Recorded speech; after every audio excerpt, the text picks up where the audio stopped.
Vamos, por favor, vamos prestar atenção. Muito obrigado. Você gostou? Está ótimo. Senhores, bom dia. Essa reunião é por solicitação minha ao presidente da República, porque nós iríamos apresentar isso à imprensa, que não foi apresentado, e começar uma série de especulações sobre esse plano de retomada.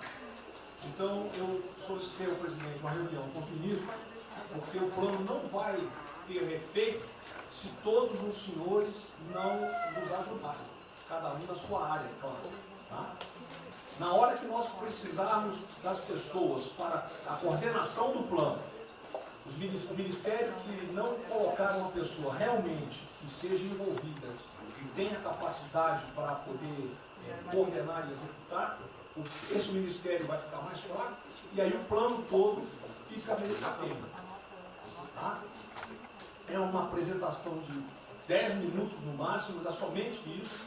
Eu pediria também aos senhores que a finalidade não é reunião de ministros para nós discutirmos nada, é simplesmente para apresentarmos o plano. Como é que saiu essa ideia? Então, eu estava conversando com diversos ministros, entre eles Rogério Marinho, o Tarcísio, inclusive o nome do plano, eu roubei do plano do Tarcísio, né? Pedi autorização a ele e roubei. É um plano Marshall brasileiro. Né? E eu comecei a observar que tinha plano do Ministério de Desenvolvimento Regional, que a economia tem plano, que a saúde tem plano, e não estava havendo uma coordenação, uma sinergia. Então esse foi o motivo dessa reunião aqui. Eu vou procurar ser bem breve no objetivo. Por favor, passa a primeira. Muito bom. Passou tudo, acabou. Então vamos acabar. Você está no fim, está errado, cara. Passa a primeira, muito bom. Os senhores podem observar o seguinte. Eu comecei com o presidente. O problema, nós estávamos invertendo a questão de uma lógica de raciocínio. Nós temos um problema, né? Nós temos esse problema, temos que ver quais são as consequências negativas desse problema. Todo mundo sabia, sanitárias e econômicas. Ninguém tem dúvida, com reflexo em todos os ministérios. Mas o foco não é na solução do problema. O foco hoje, de uma maneira geral, é quem é o culpado. Tá? E nós queremos recolocar, vamos dizer assim, readequar isso aí para como o governo deve reagir a esse problema para achar uma solução para as duas consequências negativas que ocorrem. Próximo. Então, é um programa. O programa se chama Pro Brasil. Tá? Dou crédito ao azar do Tarcísio por ele ter conversado comigo. Eu gostei e roubei. Né? Pro Brasil é um programa para integrar, aprimorar ações estratégicas. Os senhores vão ver que o foco ele não é de governo, ele é de Estado. Eu estou tentando fazer uma projeção de 10 anos. Tá? Eu estou tentando, não, nós vamos ter que fazer isso.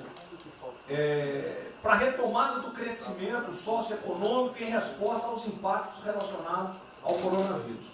Tá? Pode passar. As dimensões do programa são essas aí.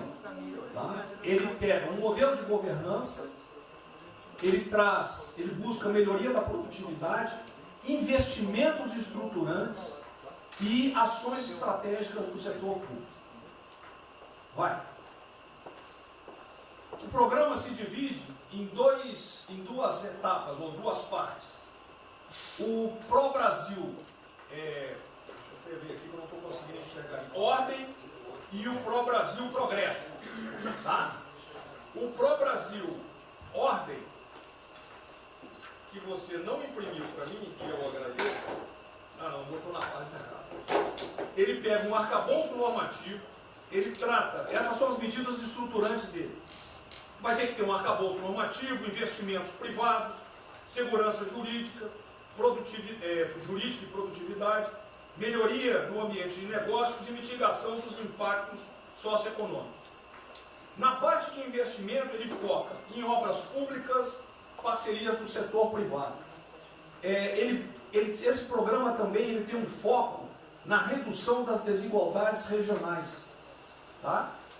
tem um foco na redução das desigualdades regionais. O Cid está com o dedo errado aí.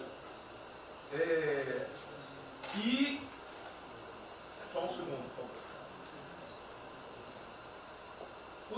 Pode passar, por favor, Cid.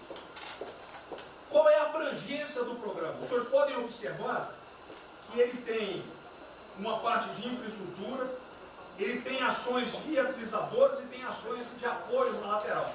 Como é que é o nome mesmo? Facilitadoras. Então, observe, na infraestrutura, com foco particularmente nessas obras que estão paralisadas, esses investimentos que nós estamos perdendo, que estão paralisados.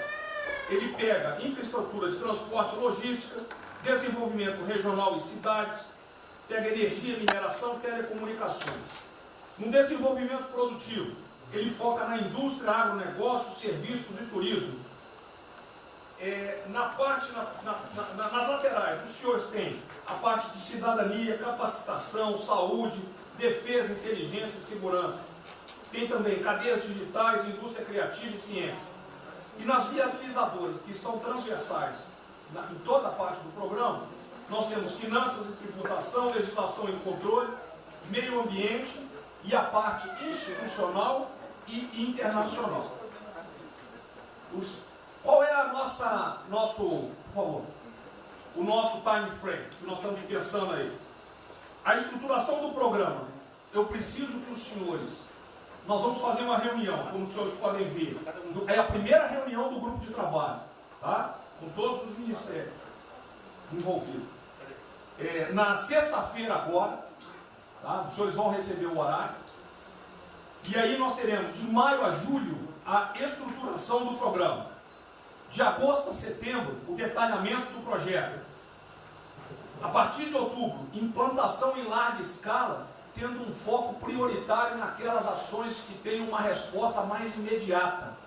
Porque o brasileiro é o seguinte, na hora que nós lançarmos o programa, eles vão começar a cobrar resultado. Tá? Então eu tenho que ter alguma resposta para o público. E a efetividade dos processos de monitoramento, na realidade não está no final, ele está durante todo o processo. Tá? Passa mais um, sim. Volta. Aí. O horizonte do programa, se os senhores observarem, nós estamos pensando no horizonte, né, até 2020, na verdade até 2030. Tá? Mas uma primeira fase dele, ele é faseado até o final desse primeiro governo, mas com um planejamento que prossiga nisso aí. Esse é o foco do que o trabalho dos grupos vão ter que apresentar. Ok? Pode passar a última, por favor.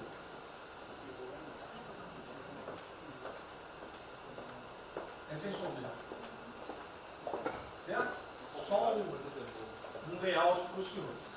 Então, na sexta-feira, eu solicitaria que os senhores, quando enviassem os representantes, esses representantes já viessem com uma noção dos programas ou do que os senhores pretendem dentro dos ministérios de vocês. Uma primeira ideia, e nós vamos partir disso para elaborar isso aí. O trabalho não será feito aqui é somente uma coordenação. Cada ministério vai fazer e nós vamos coordenar. Presidente, é isso. Vamos dar a palavra para o Guedes, com todo respeito aos demais, acho que o ministro mais importante nessa missão. Eu queria fazer a primeira observação seguinte: não chame de plano macho que revela um despreparo enorme. Não, isso aqui foi só aqui agora. Então, quando se falou em plano macho, para o Brasil é um nome espetacular. 10, 1000. Plano macho é um desastre. Revela despreparo nosso. Plano macho, por exemplo, os Estados Unidos podem fazer um plano macho para nos ajudar. A China deveria financiar um plano macho para ajudar todo mundo que foi atingido. Então, a primeira linha da equação, a gente tem que tomar muito cuidado, isso é o plano pro Brasil. Nos fala plano mágico, é um desastre, vai revelar a falta de compreensão das coisas. A segunda coisa é o seguinte: é super bem-vinda essa iniciativa para nos integrarmos todos. Agora, não vamos iludir.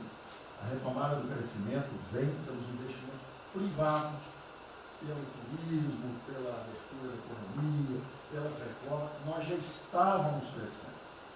Voltar uma agenda de 30 anos atrás que é investimentos públicos financiados pelo governo. Isso foi o que a Dilma fez 30 anos. Então está cheio de gente pensando nessa eleição agora e botando coisa na cabeça de todo mundo aqui dentro.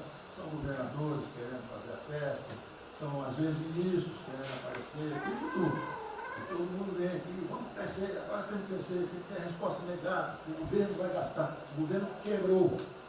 O governo quebrou em todos os níveis. Prefeitura, governador e governo federal. O que nós conseguimos fazer?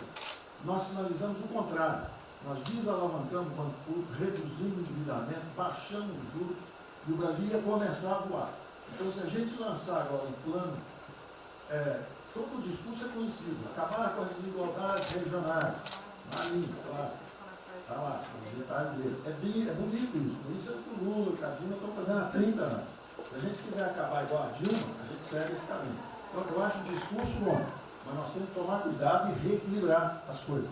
Não pode o ministro, para querer ter um papel preponderante esse ano, destruir a candidatura do presidente, que vai ser reeleito se nós seguirmos o plano das reformas suplementos originárias. Então, eu tenho que dar esse recado, uma vontade de exposição, nós vamos ajudar tudo, mas nós não podemos nos iludir. O caminho desenvolvimentista foi seguido.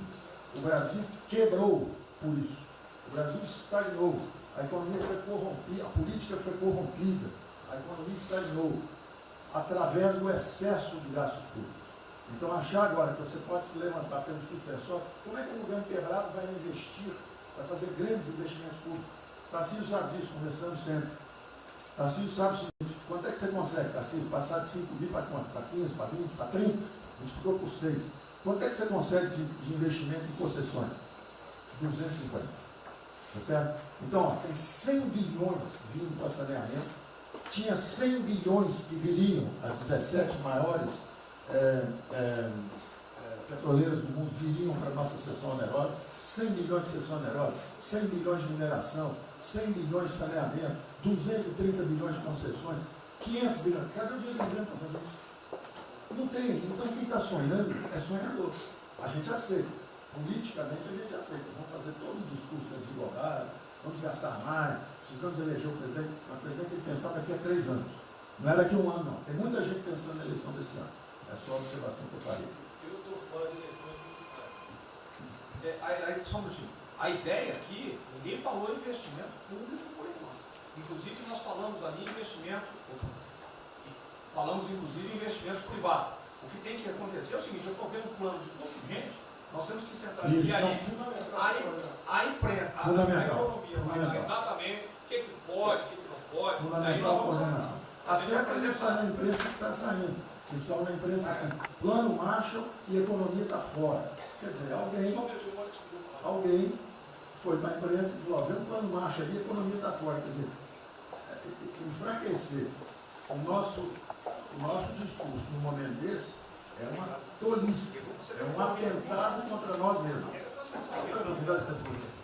Questão da imprensa. Eu acho que eu resumi hoje na frente do Palácio 20 segundos. Eu não vou falar com vocês, que vocês vão deturpam, vocês inventam e potencializam. Tem que ser o papel de cada um. Não pode um sair daqui no cantinho, foi mais ou menos. Não pode falar nada, tem que ignorar esses caras, 100%. Senão a gente não vai para frente. Ele está sendo pautado para esses pulhas, o tempo todo jogando um contra o outro. É a Pedro Cristina contra mim, entendi. Não pode jogar a Pedro Cristina, joga ela contra mim, o tempo todo. Tá? Então, se a gente puder falar zero com a imprensa, é essa aí. Bom, eu vou ser muito rápido aqui, general. Primeiro, parabéns. É fundamental esse processo de coordenação e de centro de governo. Nós precisamos ter isso cada vez mais aprofundado e com melhor qualidade. Segundo, eu quero, não precisa, mas eu quero me somar a essa visão do ministro Paulo Guedes, porque vamos lá. Nós recebemos o governo com 36 mil obras paradas. Oriundas da onde? Do pátio. Só para lembrar. O Abraão tem não sei quantas mil creches. 3 mil creches paradas que somam nessas 36. Então, O que nós trouxemos para o Brasil e como é que nós começamos o ano? Eu vou lembrar, presidente, o senhor sempre disse, é muito triste ver um brasileiro chegar no exterior e ser recebido com o manto da desconfiança. Pois nós passamos, Paulo Guedes, o ano todo, Tarcísio, Tereza, Bento, o nosso ministro Marcos Pontes e outros, andando pelo mundo e fazendo o quê? Vendendo o Brasil. Terminamos o ano, lembra do número, 482 bilhões de investimentos para os próximos 20 anos.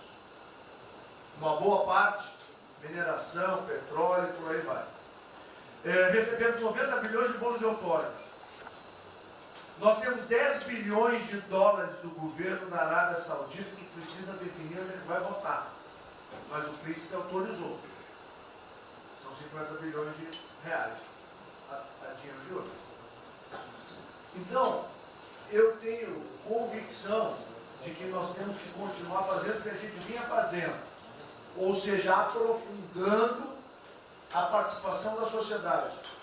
Nós temos uma coisa emblemática aqui, que é a Lei da Liberdade Econômica, que pela primeira vez na história do Brasil, desde que o Brasil é Brasil, o cidadão diante do Estado tem razão, até que o Estado prova ao contrário. Foi isso que fez os americanos, que há 200 anos atrás eram muito mais pobres do que nós, ser muito mais ricos do que nós.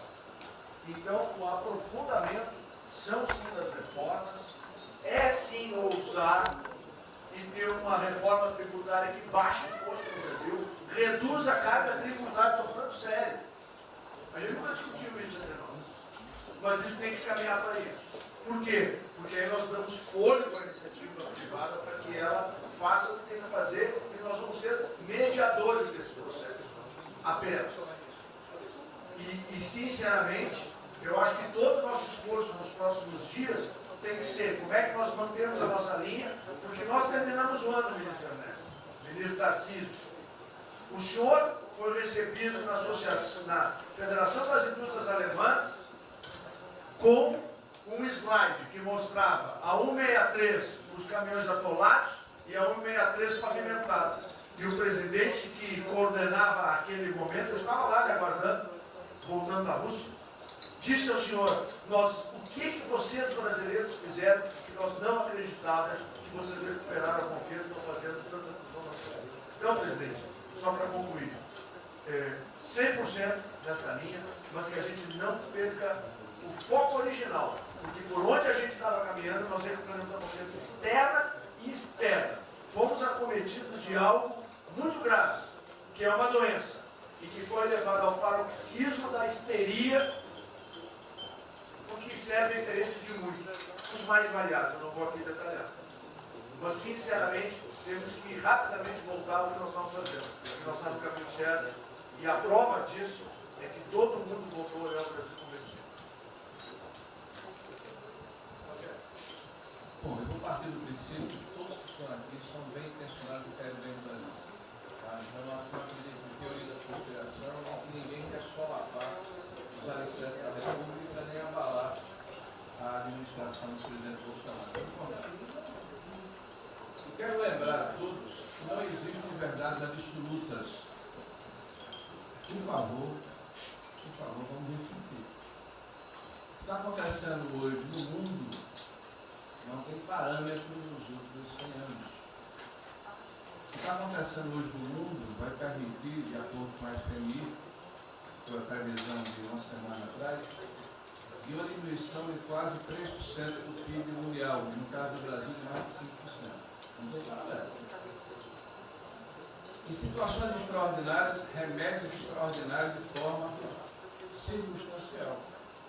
Isso não significa que nós tenhamos a necessidade de implantarmos uma política permanente. O ministro Braga Neto está, na sua apresentação, ele estabelece, inclusive, um limite temporal e deixa claro que é uma política de Estado.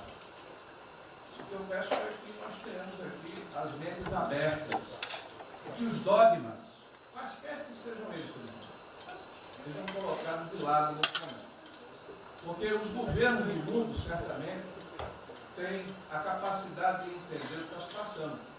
Eu tenho visto governos extremamente liberais preparando programas de reconstrução levando em consideração a necessidade de que o Estado Nacional passa a ter um papel diferente como tomador de risco nesse momento em que há uma queda abrupta da liquidez. O ministro Onyx fala com muita propriedade da Arábia Saudita dos 10 bilhões de dólares. É bom lembrar, está aqui o ministro Bento, que está se pagando para se retirar petróleo do mundo. Os países vão utilizar suas respectivas liquidez para resolver os seus problemas de infraestrutura e de retomada das suas economias. Nós temos que ter segurança jurídica, respeito a contratos, capacidade de alavancar recursos privados com a inversão de recursos públicos, sim.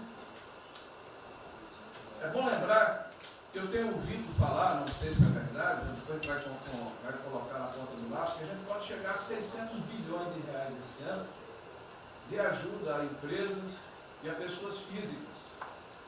Recursos do governo federal, fruto de endividamento do governo, desse governo, que vai terminar o ano com um déficit 4, 5, 6 vezes maior do que estava precificado no início do ano. Caiu um meteoro sobre as nossas cabeças. Então, por favor, nós não podemos começar a discussão com verdades absolutas e com dogmas estabelecidos ao longo de 100 anos, em função de uma catástrofe que se abateu sobre o mundo, e os governos de todo o mundo estão se debruçando sobre o assunto, entendendo que muda o papel do Estado. Senhor presidente, é bom lembrar que quando houve a unificação da Alemanha, eu acho que esse é um fato histórico irrefutável, o Estado alemão entendeu e fez um pacto de que haveria necessidade de investir em capital humano e infraestrutura na Alemanha Oriental para diminuir desigualdades regionais. E esse é um pacto do Brasil. Essa pode ser uma catástrofe que vai nos afundar, ou pode ser uma onda para a gente surfar, uma alavanca para reparar o país. Todos os países do mundo estão submetidos ao mesmo processo. Vai depender da nossa capacidade de termos uma opção clara de que forma vamos sair desse problema. Se vamos gastar 600 bilhões de reais para resolver uma situação que é emergencial e todos reconhecemos que é necessária, e darmos segurança à população, no caso alimentar, para evitarmos o caos, para diminuirmos a mortandade das empresas, muito bem, está correto, essa é a boa direção. Por que não 5, 6, 7% desse total, 10% desse total, em obra de infraestrutura?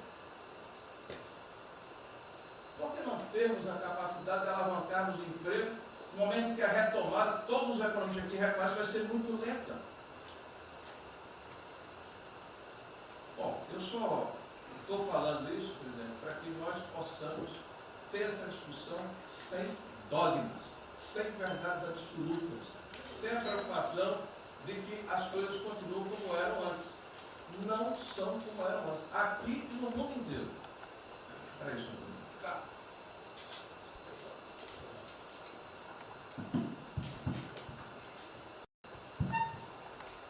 Presidente, estava assistindo atentamente a apresentação do colega Wilson Braga Neto. Na parte final, no slide das questões transversais, ao meio ambiente, mas acho que o que eu vou dizer aqui sobre o meio ambiente se aplica a diversas outras matérias.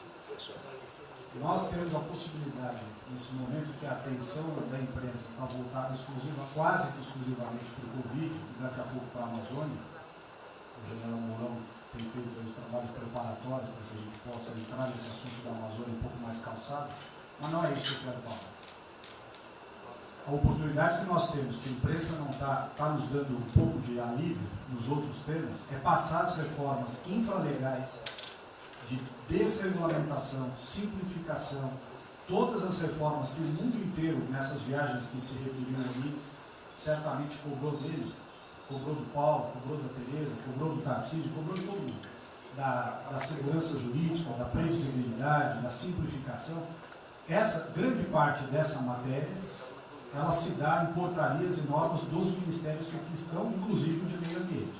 E que são muito difíceis, e nesse aspecto acho que o meio ambiente é o mais difícil, de passar qualquer mudança infralegal em termos de instrução normativa e portaria, porque tudo que a gente faz é pau no judiciário, no dia seguinte. Então, para isso precisa ter um esforço nosso aqui, enquanto estamos nesse momento de tranquilidade, no aspecto de cobertura de imprensa, porque só fala de Covid, e ir passando a boiada, e mudando todo o regramento, e simplificando normas, de IFAM, de Ministério da Agricultura, de Ministério do Meio Ambiente, de Ministério disso, de Ministério daquilo. Agora é a hora de unir esforços para dar de baseada a simplificação de regulatória que nós precisamos, em todos os aspectos. E deixar a AGU, o André não está aí, né? E deixar a AGU de stand-by para cada pau que tiver, porque vai ter. Essa semana mesmo nós assinamos uma medida, a pedido do Ministério da Agricultura, que foi a simplificação da lei da Mata Atlântica para usar o Código Florestal. Hoje já está nos jornais dizendo que vão entrar com ações judiciais e ação civil pública no Brasil inteiro contra a medida. Então, para isso, nós temos que estar com a artilharia da AGU preparada para cada linha que a gente avança. Mas tem uma lista enorme em todos os ministérios que têm papel regulatório aqui para simplificar. Não precisamos de Congresso. E coisa que precisa de Congresso também, nesse fuso que está aí, nós não vamos conseguir aprovar. Agora tem um monte de coisa que é só parecer, caneta. Parecer, caneta. Sem parecer também não tem caneta. E dar canetada sem parecer é cana. Então, isso aí vale muito a pena. A gente tem um espaço enorme para fazer. Enfim, acho que essa é uma questão importante que estava aí nos slides, Você vê que a jurídica também está embaixo. Isso, exatamente. Só os senhores entenderem o seguinte, isso aqui é coordenação dos planos que eu sei que todos estão fazendo. Tá? Coordenação. O que vai ser possível executar ou não, vamos entrar naquelas nas limitações que nós temos, e o que tiver conflito será levado à decisão do presidente. Agora nós temos que andar com isso rápido, porque a queda do desemprego, o país está sem esperança, nós temos que fazer isso andar. O pessoal da iniciativa privada está nos procurando, a gente tem que dar um rumo nisso aí. Bom, a ideia é essa. Me ligou agora de manhã o Eduardo Gouveia Vieira, da Firjan. Ele quer fazer uma videoconferência onde mais de 300 empresários do Rio, um pouquinho abaixo do potencial de São Paulo, para hipotecar solidariedade. A ideia que nós temos de reabrir o comércio. A desgraça que vem pela frente, eu acho que o Paulo vai casar até legal, Paulo. Eu não sou economista não. Vai ser uma porrada muito longa, você pode imaginar. Não são apenas os informais. Eu acho que bateu a 10 milhões de carteiras assinadas por saco. E os governos estaduais não têm como pagar salário. Não tem. Maio, metade do estado não tem mais como pagar salário mais. A desgraça está aí. Eles vão querer empurrar essa trozoba para cima da gente. Esse pessoal aqui do lado vai querer empurrar. E a gente vai reagir, porque aqui não é saco sem fundo. Tá? Então essa preocupação vamos ter. Paralelamente a isso, é o AB da vida, enchendo o saco do Supremo, para abrir processo de impeachment, porque não apresentei meu exame de vírus, essa frescurada toda. E todo mundo tem que estar ligado. Não é apenas cuidar do seu ministério nessas questões que estamos tratando aqui, é tratar da questão política também. Tá certo? Então essa preocupação temos que ter, porque a luta pelo poder continua a todo vapor. E sem neurose da minha parte. Tá? O campo fértil para aparecer umas porcaria aí, né? Levantando aquela bandeira do povo ao meu lado, não custa nada. O terreno fértil é isso: desemprego, caos, miséria, desordem social e outras coisas mais. Então essa preocupação todos devem ter. Né? Não é, tá bom, o Ministério fatura, deu merda no colo do presidente. Não pode ser assim. Hoje eu vi o Magno Malta me defendendo. O Magno Malta, desculpa aí, foi tratado lá atrás para ser vice. Depois resolveu não ser, tudo bem. Depois foi tratado para ser ministro, tudo bem.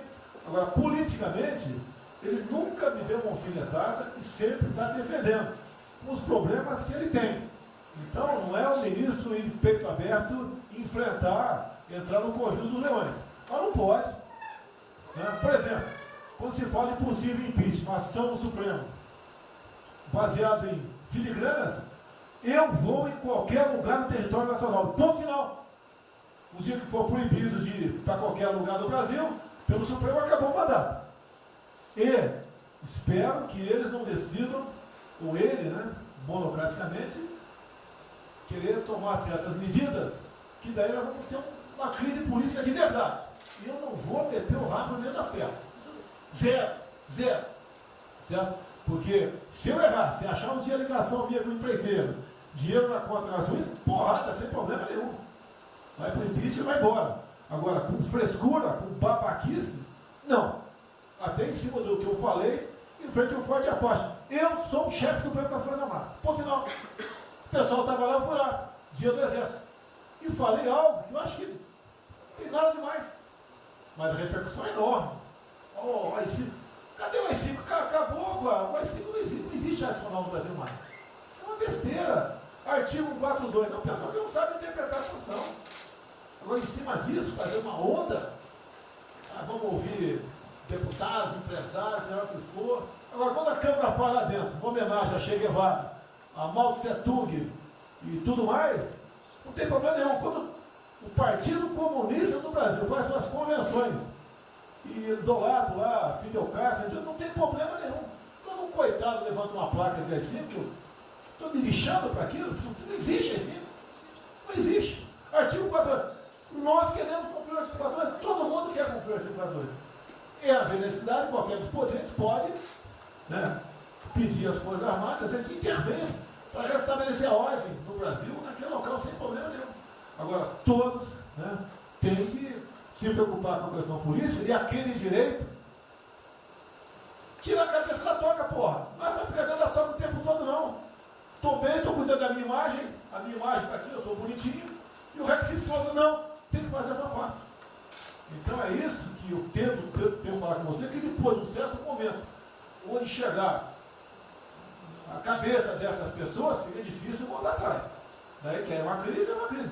Não tenho amor por esse mandato para a cadeira de presidente. Zero. Não vou provocar ninguém. E assim como a defesa faz uma nota muito boa, dizendo que vai cumprir a Constituição, a liberdade, 10, né, e não aceita golpe, 10, também não aceita o contra-golpe dos caras, porra. Vai deixar alguns malucos aí, que sabem quem são, ficar aí naquela fervura de o presidente é irresponsável, ele é maluco, ele é genocida. Não é assim. O que vale para um lado, vale para o outro. O que não vale para um lado, não vale para o outro. Essa é a nossa preocupação que devemos ter. Com isso que está aqui, o próprio Brasil, mas também com a questão política.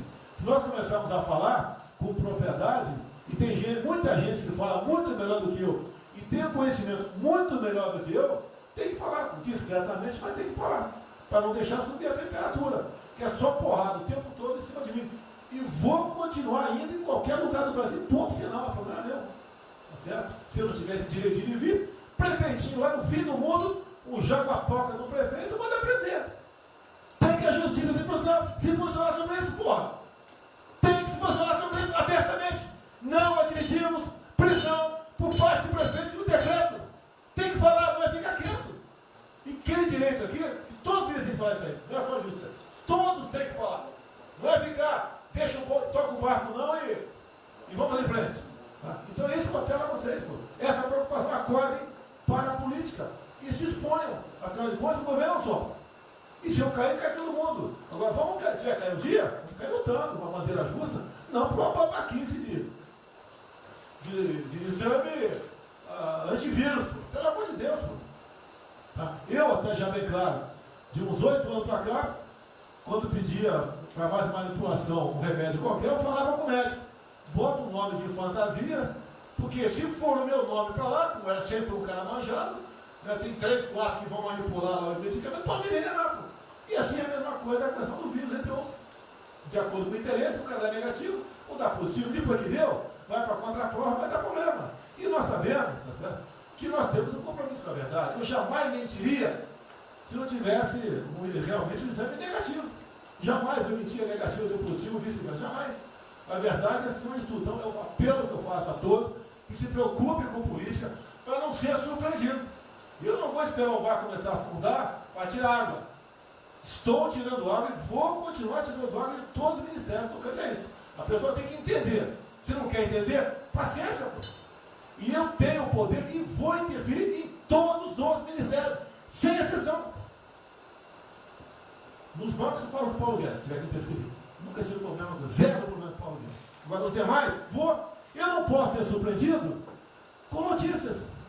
Eu tenho a PF que não me dá informações. Eu tenho as inteligências das Forças Armadas que não têm informações. A BIM tem seus problemas. Tem algumas informações. Só não tenho mais porque está faltando, realmente, temos problemas. Aparelhamento, etc. Mas a gente não pode ver essa informação. Quem é que nunca ficou atrás da porta ouvindo que seu filho ou sua filha está comentando? Tem que ver, depois que ela engravida, não adianta falar com ela mais. Tem que ver antes. Depois que o moleque encheu os cornos de droga, não adianta mais falar com ele, já era. E a informação é assim. Eu estava vendo, estudando esse fim de semana aqui, como é que o serviço chinês secreto trabalha nos Estados Unidos. Qual a preocupação nossa aqui? É simples o negócio. Não deve falar publicamente. Deve falar como? Está todo mundo vendo o que está acontecendo?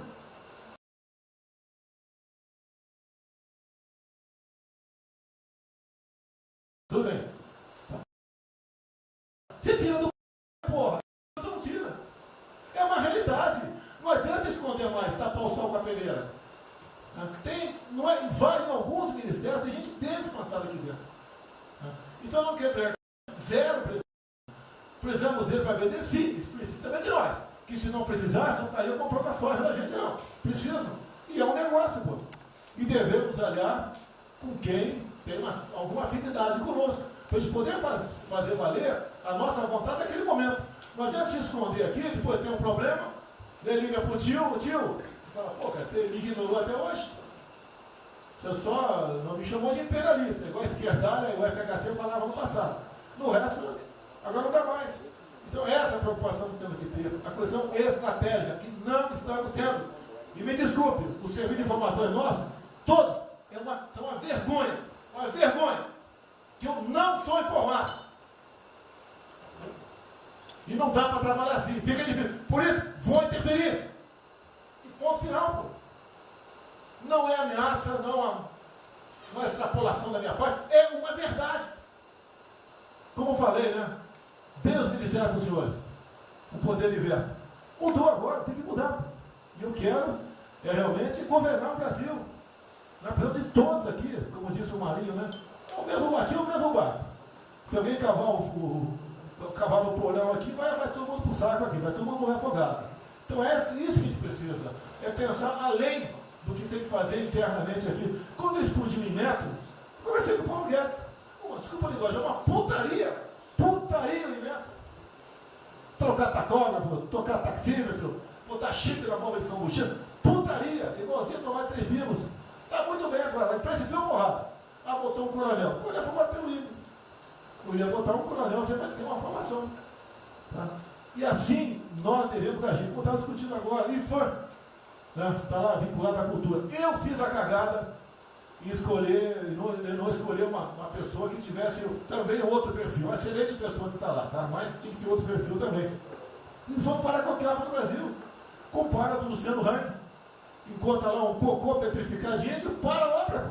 Para a obra. O que tem que fazer? Alguém no IFAM que resolva o assunto. E assim nós temos que proceder.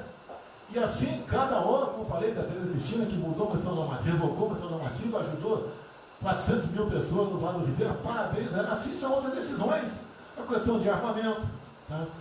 As questões de... por quê? Espera aí. Ministro da Justiça, por favor.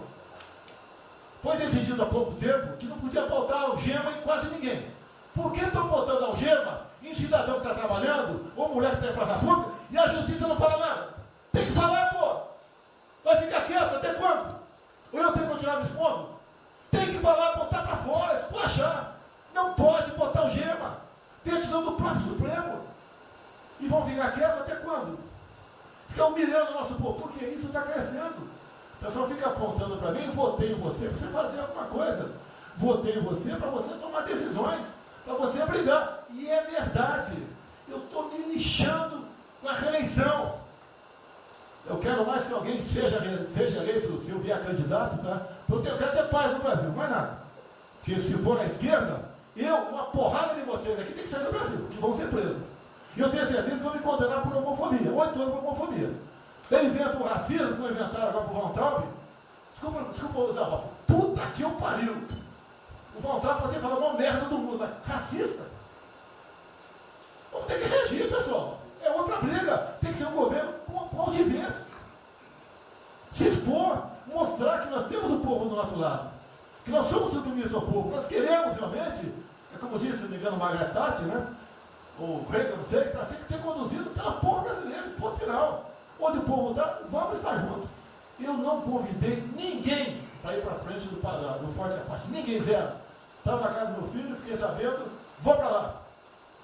A empresa está falando agora que não sei, 2 ministros militares aí não aceitaram meu convite. O dia que ou eu convido o ministro para um churrasquinho em casa, eu pago a missão. Eu vou pagar a missão. A missão for absurda, o ministro falou, tchau, estou fora. Tá certo? Ou vai e fica puto, mas vai, pô. E jamais eu vou pagar uma missão escrota para quem quer que seja. Nem no quartel fazer isso com recruta, nem no quartel. Tá certo? Quem tirar o nosso convívio aqui, que é muito bom, partir para essa linha. Não estamos em desespero, nós estamos bem. Não somos acusados de desvio, de corrupção, nada, tá zero. Temos problema pela frente. Vamos tentar solucionar. Eu tenho conversado com vários ministros. E vamos solucionar. Porque o destino do Brasil está na mão desse grupo privilegiado que está aqui. E eu não seria nada sem vocês. Vocês não seriam ministros sem eu. Duvido. Dificilmente eu tenha sido ministro se tivesse uma data aqui. Eu duvido. Podia aceitar por alguns dias, né? Depois ver a sacanagem que ia ser. Não ia ser diferente do que foi os 2 anos anteriores do PT. Né? Ia pedir para sair. Então, um apelo para vocês. Todo mundo se preocupa com o futuro do Brasil, com a questão política. Criticar um ato de uma pessoa ou outra não é criticar o Congresso ou de criticar o Supremo Tribunal Federal. Quem não ficou revoltado, o Moro ficou revoltado com a liberdade desse pessoal. Por causa de vírus, botou esse estuprador para fora. Imagine ter estuprado uma filha nossa, um filho da puta desse posto de liberdade. Nós temos que colocar no lugar dessas pessoas, desse pai que tinha sido estuprado, aí o vagabundo foi posto na rua. Com a decisão, foda-se quem seja, tem que jogar pesado em cima disso. Não é um desabafo, pessoal, é uma realidade. O nosso barco está indo, mas não sabemos ainda, no momento, dado o último caso, vírus, para onde é nosso barco. Pode estar indo em direção ao iceberg. A gente vai para o fundo. Então vamos se ligar, vamos se preocupar. Quem de direito se manifesta com altivez, com palavras polidas, tá? Mas tomar uma posição. Porque não pode tudo, veio para a minha retaguarda, tudo. Tá? E vocês têm que apanhar junto comigo. Logicamente, quando tiver motivo para apanhar. Ou motivo para bater.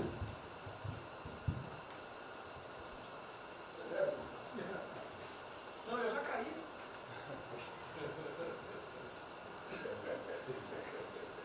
Já foi ministro Moro, então. A sequência aqui é o seguinte: o ministro Moro, Montezano, o Nelson e o Paulo Guedes. Aí eu pediria só aos senhores que fossem em pé. Você também. Paulo Guedes quer uma política e quer cobrar os raios. Depois do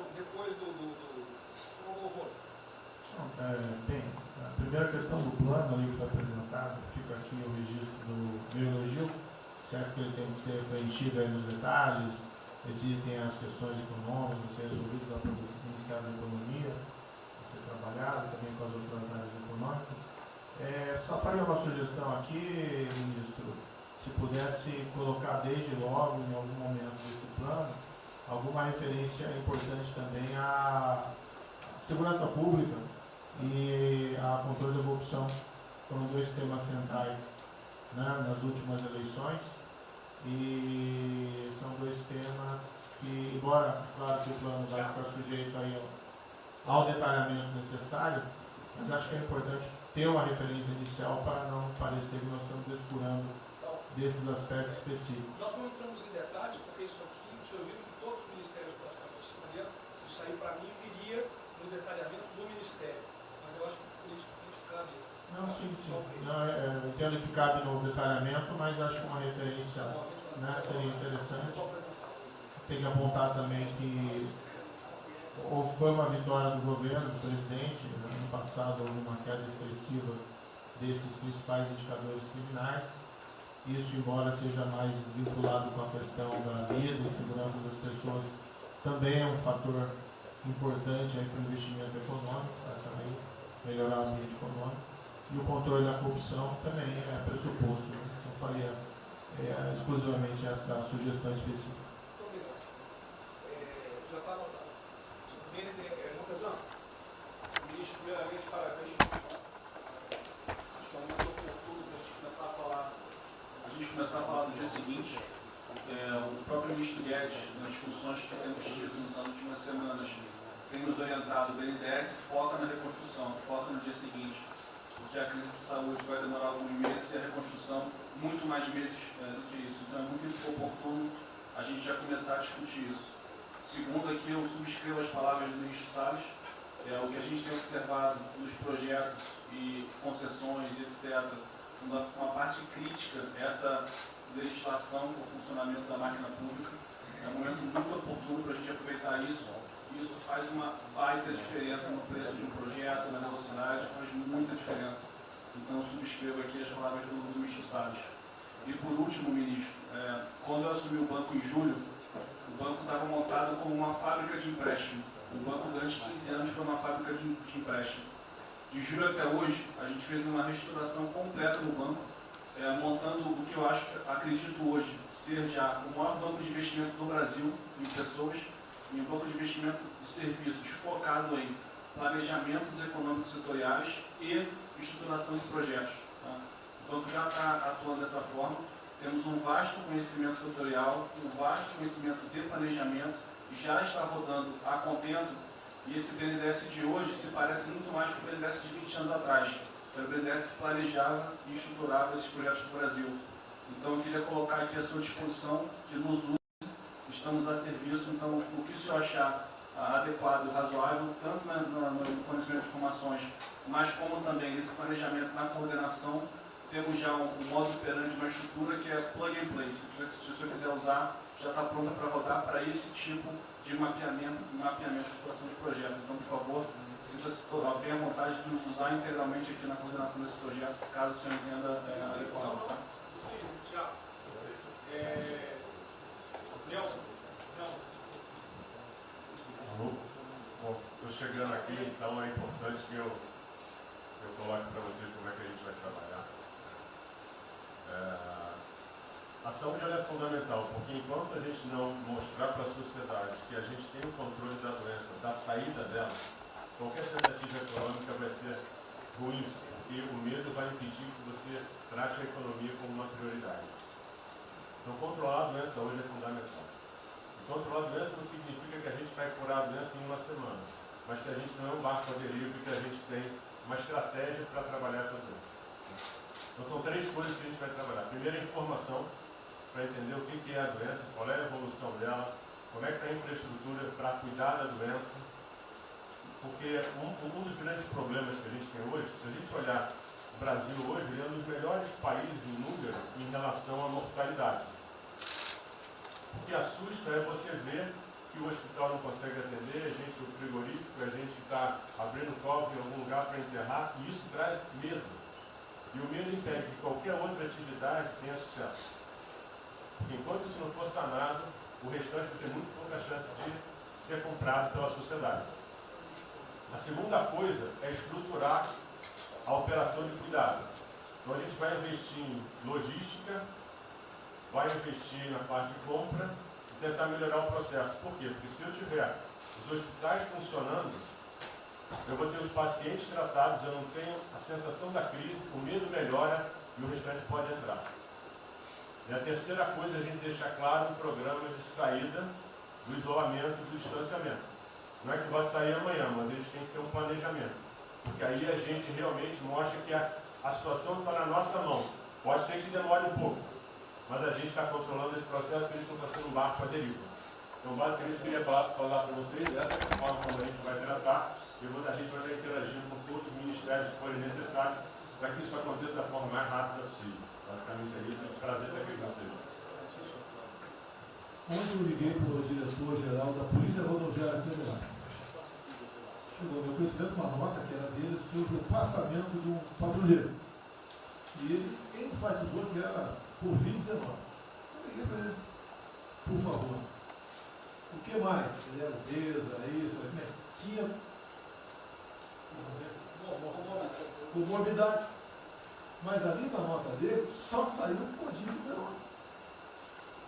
Então vamos alertar aquele direito do respectivo ministério, pode botar código 19, mas bota também, fibrose, um montão de coisa, não pensa esse negócio, tem um montão de coisa lá.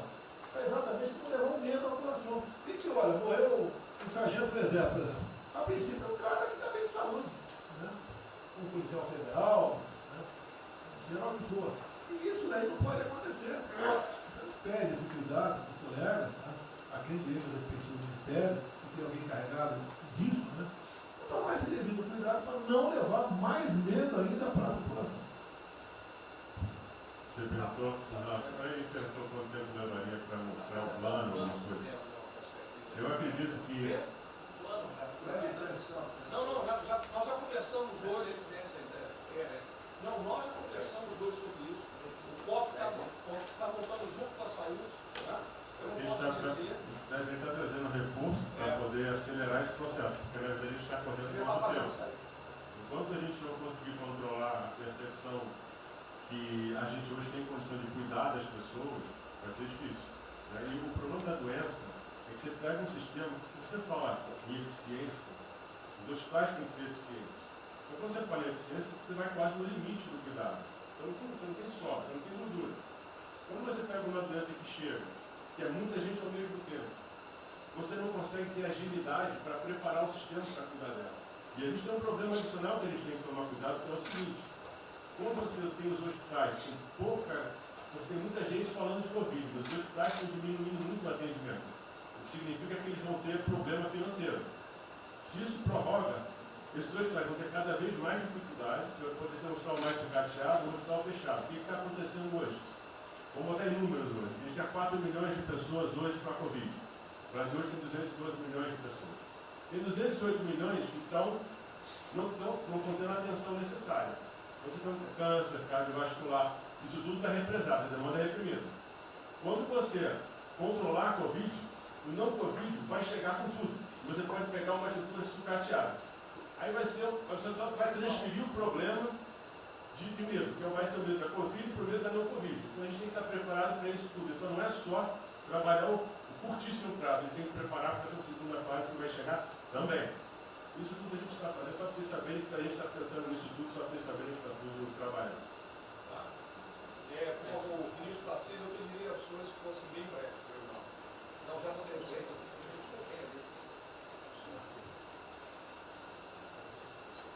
Só para louvar a iniciativa, acho que é importante essa coordenação da Casa Civil. Tenho certeza que é o que a sociedade espera isso de nós. A boa notícia é que a gente vem conversando com os investidores, eles estão interessados no nosso programa de concessão. Claro que a gente vai ter que ajustar alguma coisa nos projetos em função da percepção do nível de risco.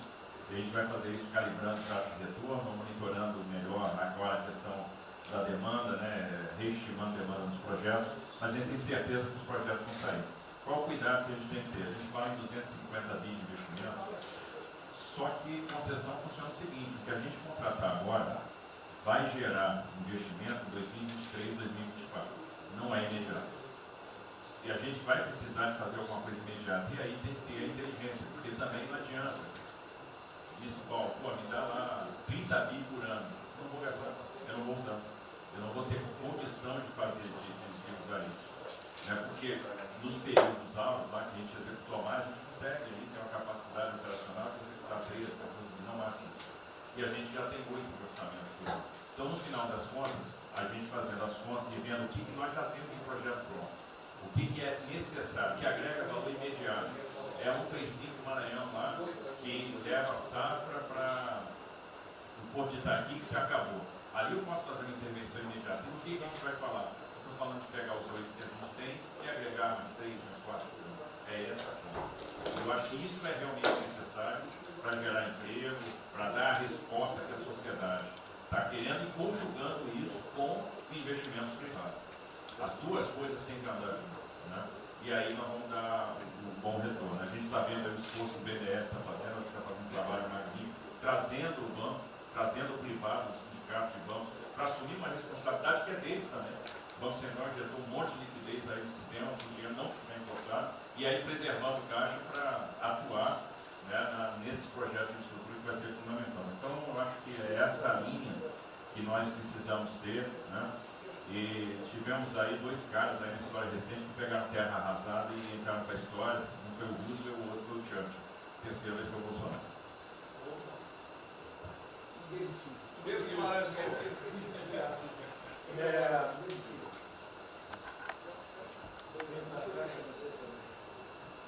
peço aos senhores que sejam breves. São só 5 pontos muito rápidos. Primeiro, presidente, o maior programa da história do mundo de inclusão social, digital, que nós estamos fazendo nesse governo, pessoas que tomavam dinheiro a 25% ao mês.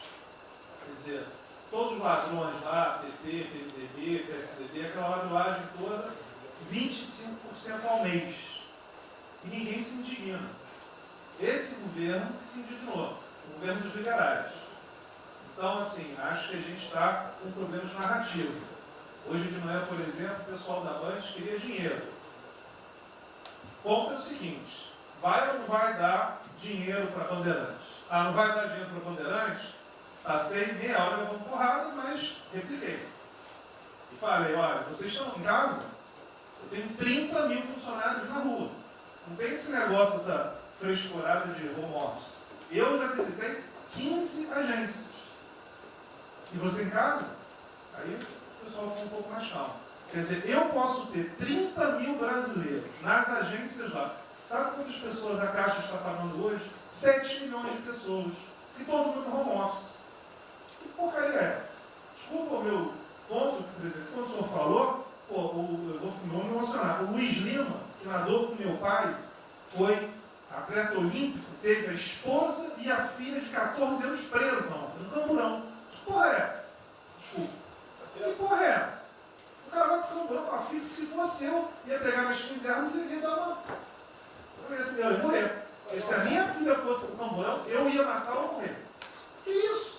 Estava nadando, é uma atleta olímpica. Você tira a pessoa está nadando com 14 anos. Eu tenho uma filha Maria de 14 anos. Se a minha filha fosse pro Camburão, ou eu matava ou morria. Isso.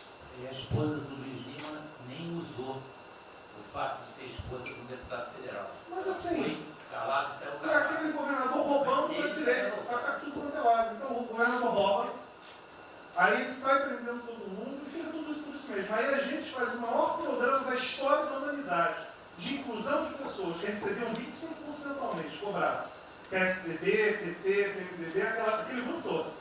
Na hora de privatizar, todo mundo, com 200 milhões, 300 milhões, tem vice-presidente da Caixa que eu expulsei, dos 120, 105 eu tirei. E se o senhor precisar, obviamente, meu chefe, o ministro Paulo Guedes, ele decide.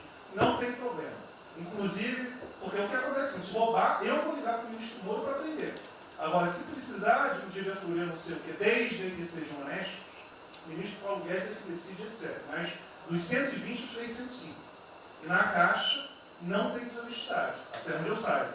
Mas, assim, eu acho que a gente está levando muita porrada, presidente. E, de novo, não estou dizendo de ninguém daqui, não, só leva porrada. Agora, tem limite.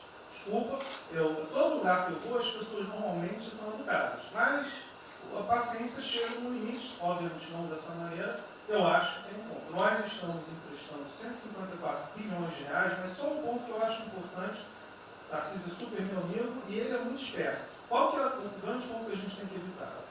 O cara está quebrado, já estava quebrado antes e quer a nossa molezinha. Então, assim, claramente tem que ajudar e eu concordo. Tanto que nós emprestamos 43 bilhões de reais para o segmento imobiliário. 1,5 milhão de pessoas deixaram de ser demitidas. Agora não é para todo mundo, não. Aquela empresa que já estava quebrada antes, por que a gente vai dar molezinha? Então, este ajuste fino é importante, os bancos têm que fazer. Por quê? Último ponto que eu falo.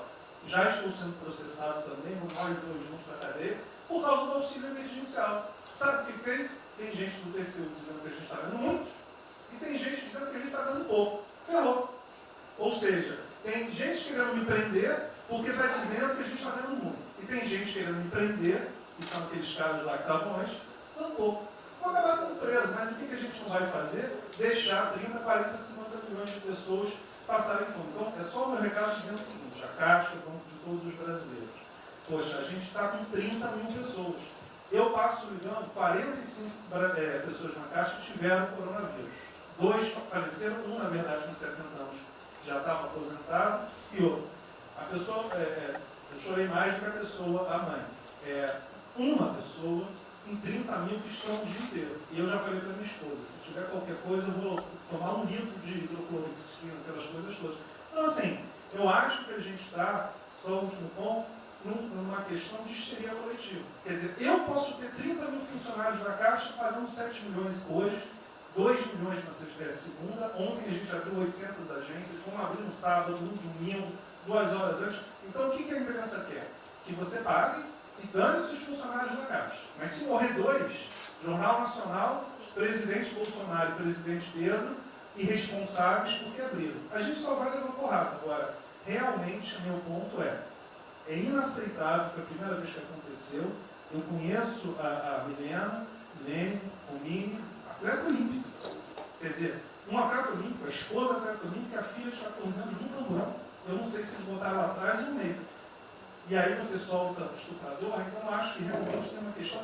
De novo, eu quero só reforçar uma coisa. O ministro Moro, em um dia, resolveu um problema muito importante. Muito obrigado, ministro. O que aconteceu? Os guardas, né, os que ficam dentro da agência, não poderiam, pela legislação, estar fora. O que aconteceu? O ministro, 5 horas, resolveu o problema. Então, nos próximos 90 dias, os atendentes da Caixa Econômica Federal, os guardas, vão poder ir para fora para ajudar a fila. Ou seja, tem uma fila, tem 250 agências e tem 500 pessoas na fila.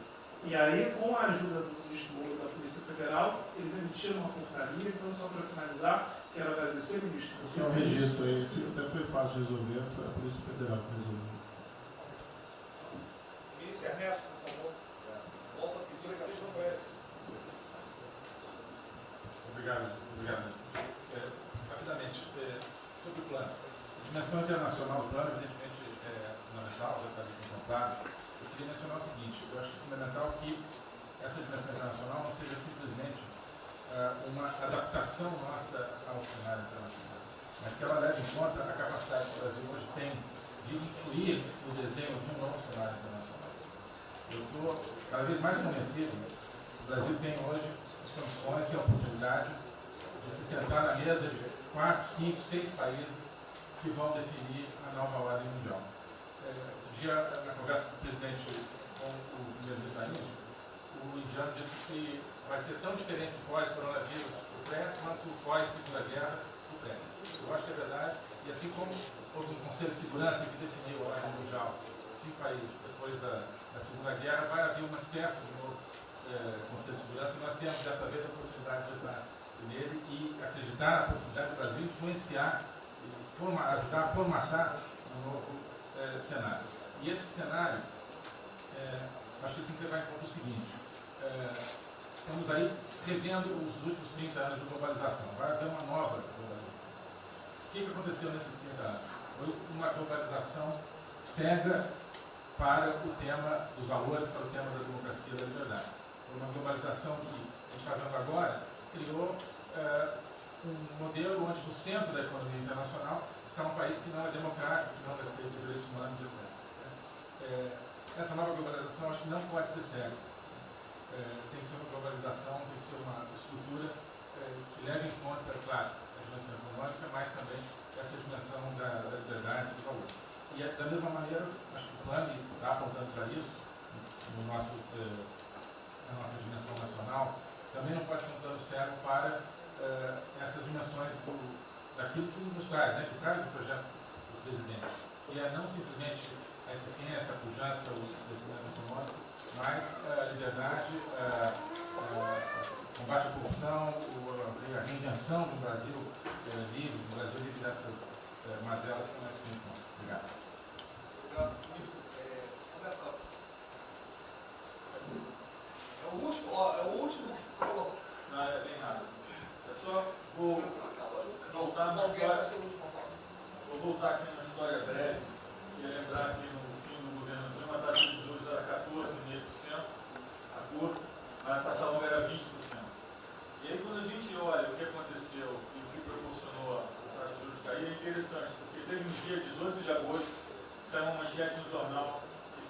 elementos apontavam que ia ter o teto de gastos.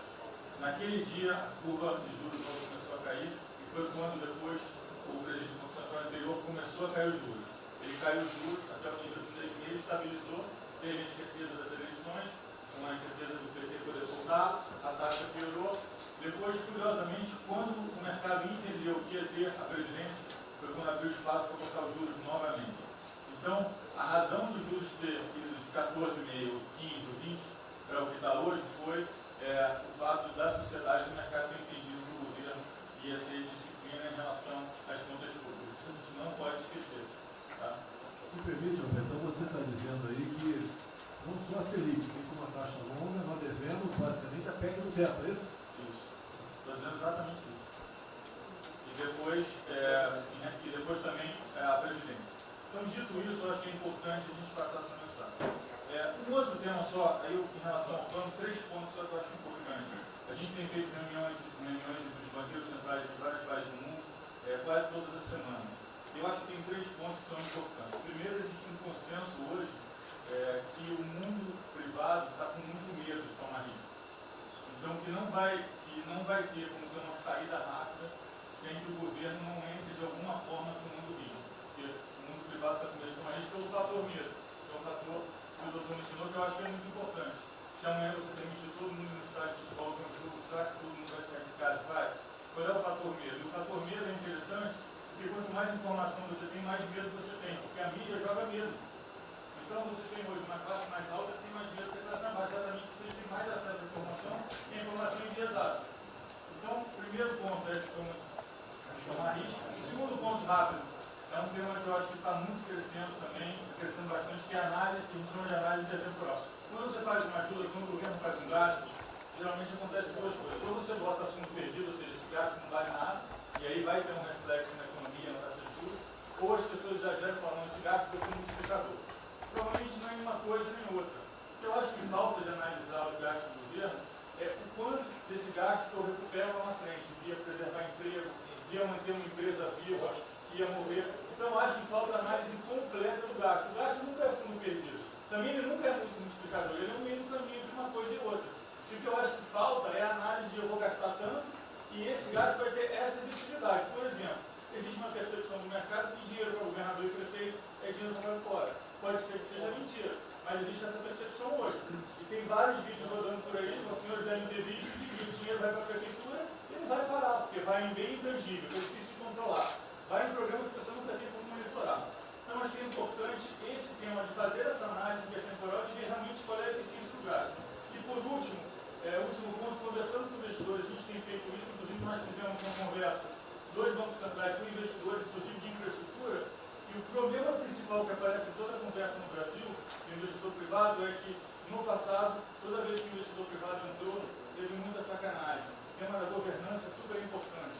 Então, eu estava conversando com o Marinho, a coisa mais importante desse projeto, na minha opinião, é garantir que a governança é boa. O investidor privado ter certeza que ele vai estar junto com o governo, ou ele vai estar em grande parte tomando risco, às vezes o governo vai tomar um pouquinho, mas que é uma coisa que ele não precisa se preocupar na frente da governança. E o jeito de melhorar a governança é colocar agentes internacionais que fazem governança mundial. A gente conversou um pouco sobre isso, só isso. Obrigado. Obrigado. Ministra Damares, por favor. Perdão, Marcelo já falou. Não. Ministra Damares. Ministro, parabéns pela ideia, mas eu preciso lembrar e eu preciso fazer sempre isso para que a gente não perca o foco, a questão dos valores, ministro. Esse governo tem o pilar dos valores. Não se pode construir nada neste governo sem a gente trazer valores. Nós estamos sabendo, e a gente está falando o tempo todo, que nós não seremos mais os mesmos depois dessa pandemia. O mundo não será mais o mesmo, nós não seremos mais o mesmo, e nós vamos ter que fazer uma revisão de políticas públicas no mundo todo e no Brasil. Nós vamos ter que nos reinventar, com certeza. Neste momento, o que nós estamos vendo aqui no nosso comitê? Nós estamos buscando dados e não estamos encontrando dados. Nós recebemos um governo que não tinha dados, os dados que nós tínhamos eram falsos, mentirosos. Um Brasil de achismo, um Brasil de talvez, eu acho que talvez sim, talvez não. políticas públicas construídas até agora nessa nação em cima de talvez e de achismo. Nós vamos ter que rever muita coisa. É um país plural.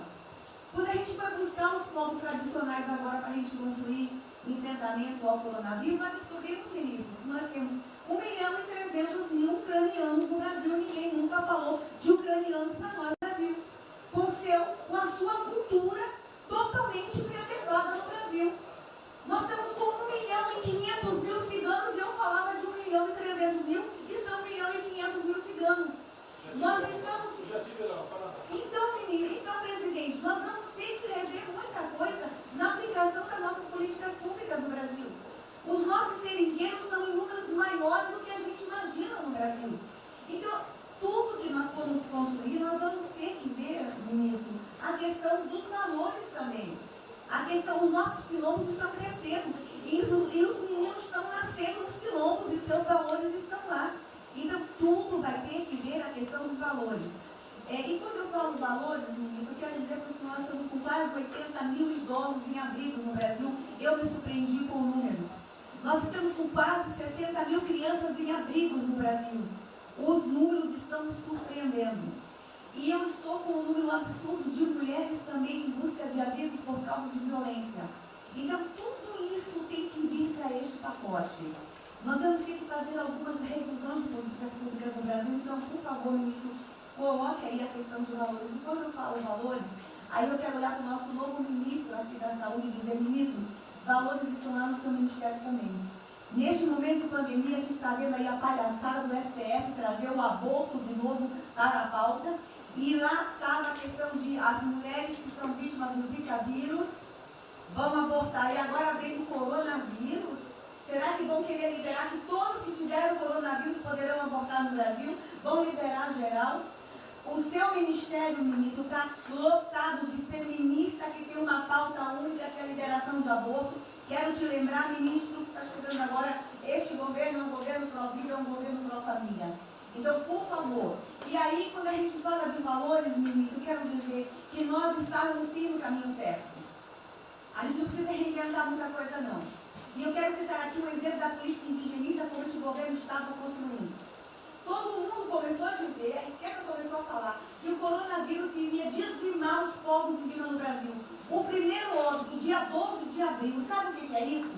A forma como nós estávamos conduzindo a política indígena no Brasil. Primeiro óbito, dia 12 de abril. E eu fui lá para a Amazônia, em Roraima, junto com o presidente da FUNAI e o secretário nacional de saúde indígena, para acompanhar o primeiro óbito. A forma como a gente conduziu deu muito certo. Vamos ter que melhorar? Vamos ter que melhorar. E por que nós fomos lá, presidente? Porque nós recebemos a notícia que haveria contaminação criminosa em Roraima, em Amazônia, de propósito, em índios, para dizimar aldeias e povos inteiros para colocar nas costas do presidente Bolsonaro. Eu tive que ir para lá com o presidente da FUNAI e me reunir com os generais da região e o superintendente da Polícia Federal para a gente fazer uma ação ali meio que sigilosa, porque eles precisavam matar mais índio para dizer que a nossa política não estava dando certo. Então, o que a gente estava fazendo estava dando certo, o que nós estamos fazendo está dando certo. Então, aqui, general, todo o nosso trabalho que envolve políticas de valores precisa estar aqui no Pró-Brasil. E aí, presidente, só para encerrar, eu quero dizer para o senhor que a sua angústia tem razão de ser. Nunca houve tanta violação de direitos no Brasil como neste período. Direitos fundamentais foram violados. No nosso Disque 100 tem mais de 5.000 registros, ministros, de violação de direitos humanos.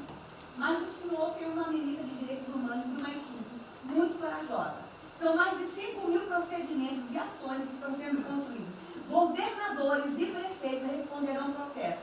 Idosos estão sendo algemados e jogados de camburões no Brasil. Mulheres sendo jogadas no chão e sendo algemadas por não terem feito nada. Nós estamos vendo padres sendo multados em R$90.000 porque estavam indo da igreja com 2 fiéis. A maior violação de direitos humanos da história do Brasil nos últimos 30 anos está acontecendo neste momento. Mas nós estamos tomando providências, a pandemia vai passar, mas governadores e prefeitos responderão processos. E nós vamos pedir, inclusive, a prisão de governadores e prefeitos. E nós estamos subindo o tom. e discursos estão chegando. Nosso ministério vai começar a pegar pesado com governadores e prefeitos. Nunca vimos o que está acontecendo hoje. Se eles falavam que nós éramos violadores de direitos, eles estão. Inclusive, o governador Wellington agora, ontem, determinou que a polícia poderá entrar nas casas. Vocês não imaginam o que ele vai fazer. Poderá entrar assinou. A polícia poderá entrar na casa sem mandato. Então, assim, as maiores violações estão acontecendo nesses dias. Então, nós estamos fazendo enfrentamento de mais de 5 procedimentos. O nosso ministério já tomou a iniciativa e nós estamos pedindo, inclusive, a prisão de alguns governadores. Então, está aí algumas respostas. Valores. Posso por favor. Valores. Posso falar? Vamos ver mais. Houve aqui uma apresentação, uma representação do ministro Paulo Guedes, que a senhora vai receber mais dinheiro. Obrigada. Ministro Marcelo, por favor. Obrigado, vou ser bem breve também. Primeiro, parabenizar o ministro Braga Neto pelo... Eu queria só dizer uma coisa seguinte, eu fico bem, cara. Não é trabalho meu, é trabalho da equipe e eu roubei ideia de um tanto de gente. Eu roubei ideia aqui, ali, eu roubei ideia. Tá? Eu aproveitei a ideia, eu só coordenei. Um cronograma importante do projeto, obviamente, todos os ministérios, como o Ministério do Turismo também, já estamos finalizando até amanhã esse programa de retomada. E, presidente, o turismo, obviamente, ele tem uma importância muito grande para a economia, o Paulo Guedes sabe disso, mais de 8%, ou seja, quase 10% do PIB nacional é turismo. E o presidente falou que vai extinguir o Ministério porque o turismo acabou. Agora precisa do Ministério mais do que nunca, presidente. O turismo ele vinha numa crescente muito importante. O ano de 2019 cresceu 2,6%, enquanto a economia cresceu 1%, gerou 163% a mais de emprego do que o ano de 2018. E, obviamente, no meio dessa pandemia, foi o primeiro a ser impactado de forma brutal. O Rogério Marinho sabe bem disso e nos ajudou muito aí. Quero aproveitar para agradecer o Paulo Guedes, a Marinho também nos ajudou muito nesse processo, de contemplar, ou seja, de ter um plano de ação que viesse evitar o desmonte do setor do turismo, porque grande parte das empresas do turismo passou de um fluxo de caixa de 100 para 0 de um dia para o outro. Então, ações como a suspensão de contrato de trabalho, o ministro Moro também agradeço, teve uma ação fundamental para o setor, que foi uma medida provisória que contemplasse ambas as partes, tanto o consumidor quanto as empresas, através da Senacom, o que impediu judicializações em massa, porque aquela pessoa que comprou o ingresso de um show ou um pacote turístico, ela, se fosse para cima das empresas ainda para pedir o reembolso de imediato, isso seria catastrófico, geraria mais desemprego ainda. Essa medida provisória garantiu que as empresas pudessem ter um fôlego, um prazo aí de até 12 meses para fazer esse reembolso. O terceiro ponto foi a questão dos créditos, que está terminando de ser fechado junto ao BNDES. Agradeço muito aí também o Montesano, a Caixa Econômica também, o Pedro, o ministro Paulo Guedes, que o entrave maior estava na questão das garantias, mas a gente está conseguindo finalizar esse modelo de crédito para contemplar a todos, desde o meio ao micro, pequeno, médio, o grande empresário no Brasil do setor do turismo. O setor, presidente, ficou muito feliz, se sentindo contemplado com todas essas ações e medidas por parte do governo federal. O setor do turismo no Brasil fizeram cartas com as principais associações agradecendo a postura do governo federal em relação a isso. Eu quero, presidente, falar um assunto aqui que talvez seja muito polêmico, mas eu acho que é importante esse debate nesse momento. Aí eu falo também para a ministra Damares, que eu sei que é uma pauta muito sensível também a ela, que é a questão, presidente, porque o Ministério do Turismo agora tem que ter um planejamento, um plano de atração de investimentos, que é o que gera emprego, renda, é o que ajuda, obviamente, a economia do Brasil. E para isso, presidente, eu acredito que é um momento propício nesse planejamento da retomada discutir os resorts integrados. Não é legalização de jogos, não é bingo, não é caça-níquel, são resorts integrados. Obviamente, presidente, uma pauta que precisa ser construída, ainda mais estou olhando para um cara que veio para mim. A pauta precisa ser construída com as bancadas da Câmara, tanto a evangélica quanto a católica, mostrando ou desmistificando vários mitos que giram em torno disso. Não sei se o ministro Paulo Guedes concorda. Nós temos a possibilidade de atrair pelo menos 40 bilhões de dólares para o Brasil só de outorgas, de investimentos imediatos para essa pauta.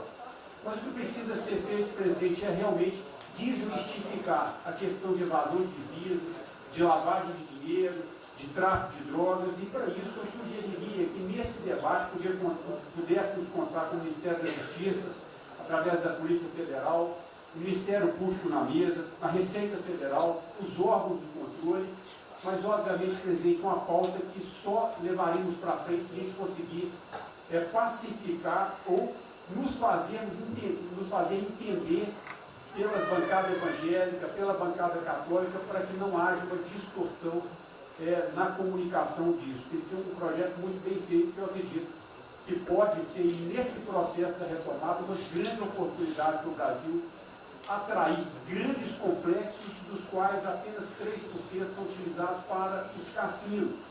E outra, isso não tem impacto diretamente nenhum na família dos trabalhadores brasileiros. Tá tipo diabo. Não, não é bem isso não. Eu vou ter que começar a desmistificar para dar mais aqui. Eu estou vendo isso. Então, presidente, aqui, não estou dizendo que a gente tem que colocar isso como um projeto de governo, obviamente, mas abrir esse debate em torno dos resorts integrados. E para finalizar, presidente, o ministro Nelson, prazer estar aqui com a sua primeira vez, a gente fez um projeto muito bem elaborado, né, dentro do comitê de operações, que visa fazer com que os hotéis possam abrigar os profissionais de saúde, e só os profissionais de saúde. A questão do anterior do Ministério, por 2 vezes eu mandei a mensagem, não se manifestou, não se interessou, mas eu acredito que é um projeto que pode, sobretudo, trazer para o governo federal uma boa visibilidade com essa preocupação de quem está na linha de frente do combate, que são os profissionais de saúde. Visando 2 coisas, eu já vou terminar, que é primeiro melhorar essa logística do profissional de saúde, que sempre tem um hotel próximo ao hospital, aos hospitais, e também a preservação da família desses profissionais, mostrando, obviamente, a sensibilidade do presidente Jair Bolsonaro na preocupação com essas vidas desses profissionais. Obrigado. Parece que é hoje às 16 horas. Hoje, então, é uma reunião marcada para a gente discutir isso aí. Obrigado. Saúde e turismo. Penúltimo debatedor, ministro Weintraub. Obrigado. Em 3 anos, Fica lá no penúltimo. Obrigado. Em 3 anos, através do Onix, conheci o presidente.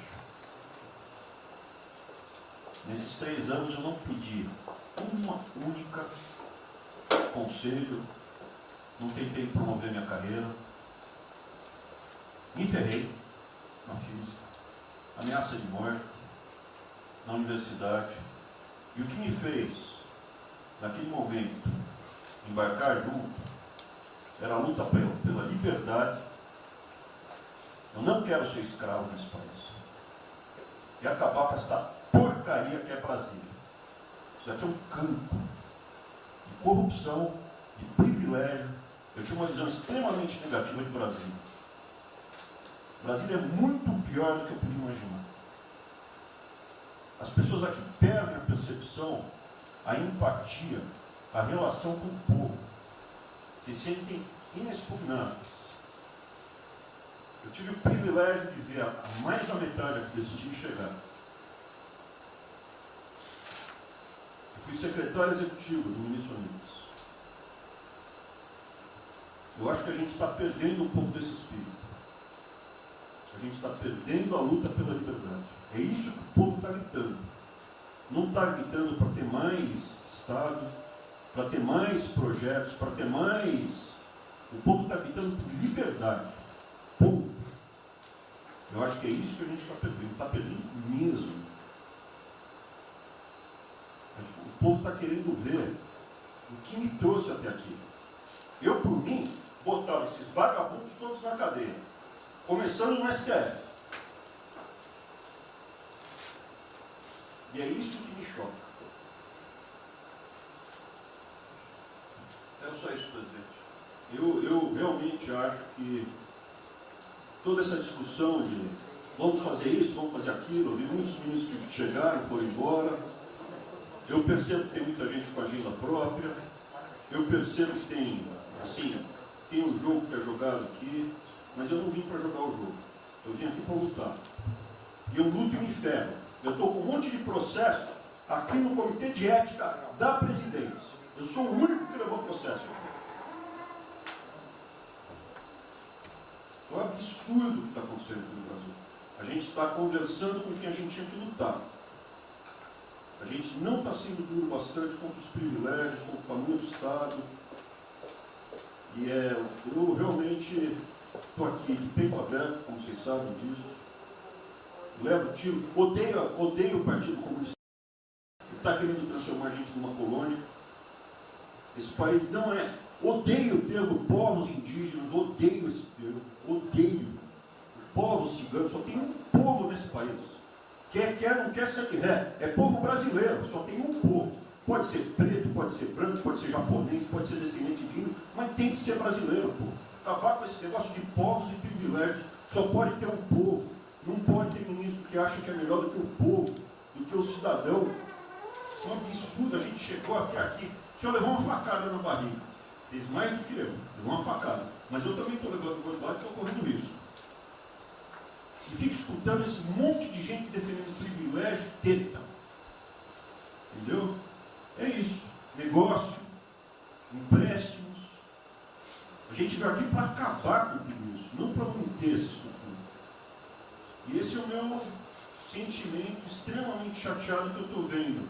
Essa oportunidade se perder. Eu sou, evidentemente, eu estou no grupo dos ministros que está mais ligado com a militância. É evidente que eu era militante. Eu estava militando de peito aberto, continuo militando, do ponto de vista de carreira. Eu poderia ter tentado me dar bem. Não foi isso que eu fiz. Não foi isso que eu fiz. Sei que isso daqui é um palácio, existem intrigas palacianas, estou sendo muito franco. E a gente pode sim perder a liberdade, perder esse país. Ninguém vai se dar bem se a gente perder esse país. Quem vai se dar bem são pouquíssimas famílias. Pouquíssimas famílias. Não se iludam. Não se iludam. É isso. Deixa eu complementar aqui. O que o Ventório está falando, eu estou com 65 anos, a gente vai se aproximando do que não deve. Eu já tenho me policiado tocante a isso daí. São pessoas aqui em Brasília, os três poderes, que não sabem o que é povo. Eu converso com alguns, não sabem o que é um feijão com arroz, não sabem o que é um supermercado, esqueceu. Acho que o dinheiro cai do céu. Eu estou com meus privilégios garantidos, meus 100 mil por mês, em média, 100 mil por mês a galera, né? Legalmente. E acho que isso não vai acabar nunca. Como alguns acham que a liberdade, qual é desse cara? Tá maluco? Eu estou vendo mais antigo aqui, o João Helena aqui. Ele sabe o que foi 64. Muitos aqui não sabem. Essa cambada que tentou chegar no poder de 64, se tiver chegado, ele estava fudido todo mundo aqui. Cortando, eu estava felicíssimo cortando cana, ganhando $20 por mês. Não pode esquecer disso. Nós não podemos esquecer o que é esse povo. Eu vou convidar os ministros para domingo e passar essa semana. Convite, né? Não é missão, mas convite. Para ver como é que está o cara na esquina. Depois ver uns merda para falar aí, né? Uns merda de sempre. O cara rompeu o isolamento, está dando peça. Tem peça pro cacete, pô. Está passando fome, está na merda, pô. Sentiu o cheiro de povo. Como eu falei, lá. É uma experiência para todo político sentir e lá ver como é que está o negócio. Ou a gente tem que estar como se fosse, né, um general na retaguarda e deixar a tropa se enterrar na frente. Não, o general está na frente, o coronel está na frente, o capitão está na frente.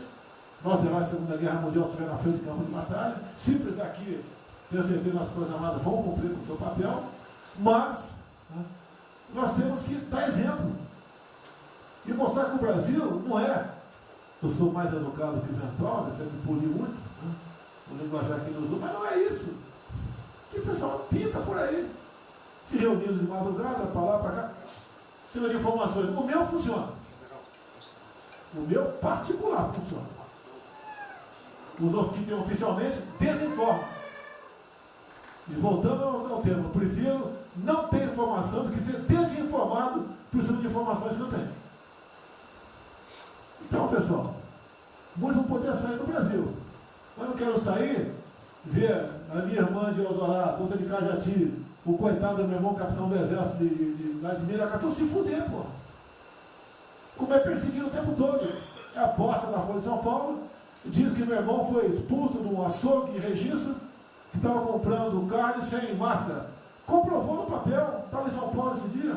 O dono do restaurante, do açougue, falou que não estava lá. E fica por isso mesmo, isso aqui é problema dele. Né? Mas é putaria o tempo todo para me atingir, mexendo com a minha família. Já tentei trocar gente da segurança nossa no Rio de Janeiro, oficialmente, e não consegui. Isso acabou.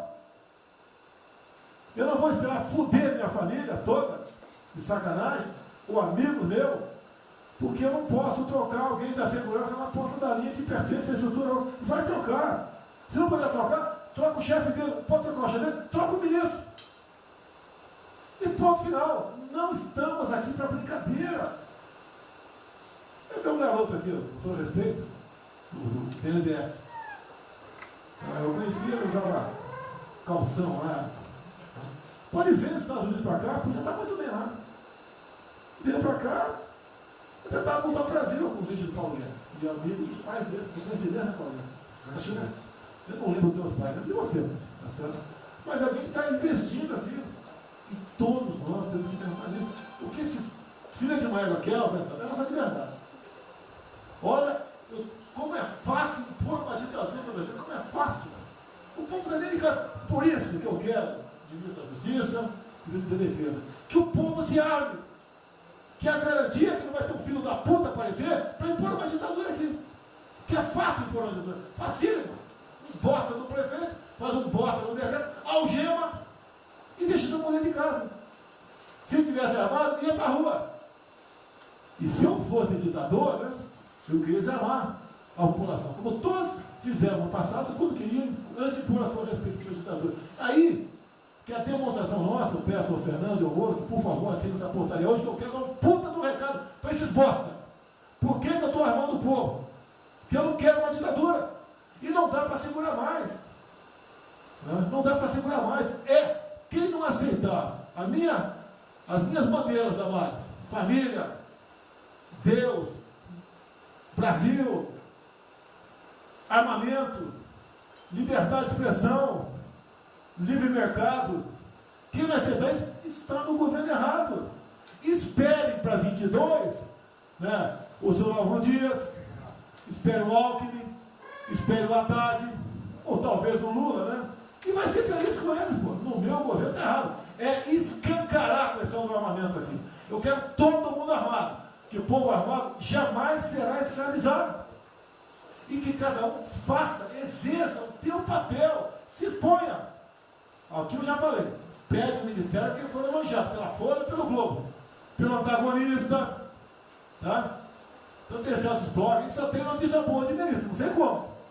O presidente é uma porrada, o ministro é elogiado. A gente vê por aí, o governo tá, o ministério do bem, apesar do presidente. É pra puta que eu pariu, porra. Eu disse, cadê o time, porra? Trocamos sim, espero trocar mais ninguém, espero. Mas nós temos que, na linha do Van Trump, de forma mais educada um pouquinho, se preocupar com isso, que os caras querem é a nossa hemorroida, é a nossa liberdade. Isso é uma verdade. O que esses caras fizeram com o vírus, esse bosta desse governador de São Paulo, esse estúpido do Rio de Janeiro, entre outros, é exatamente isso.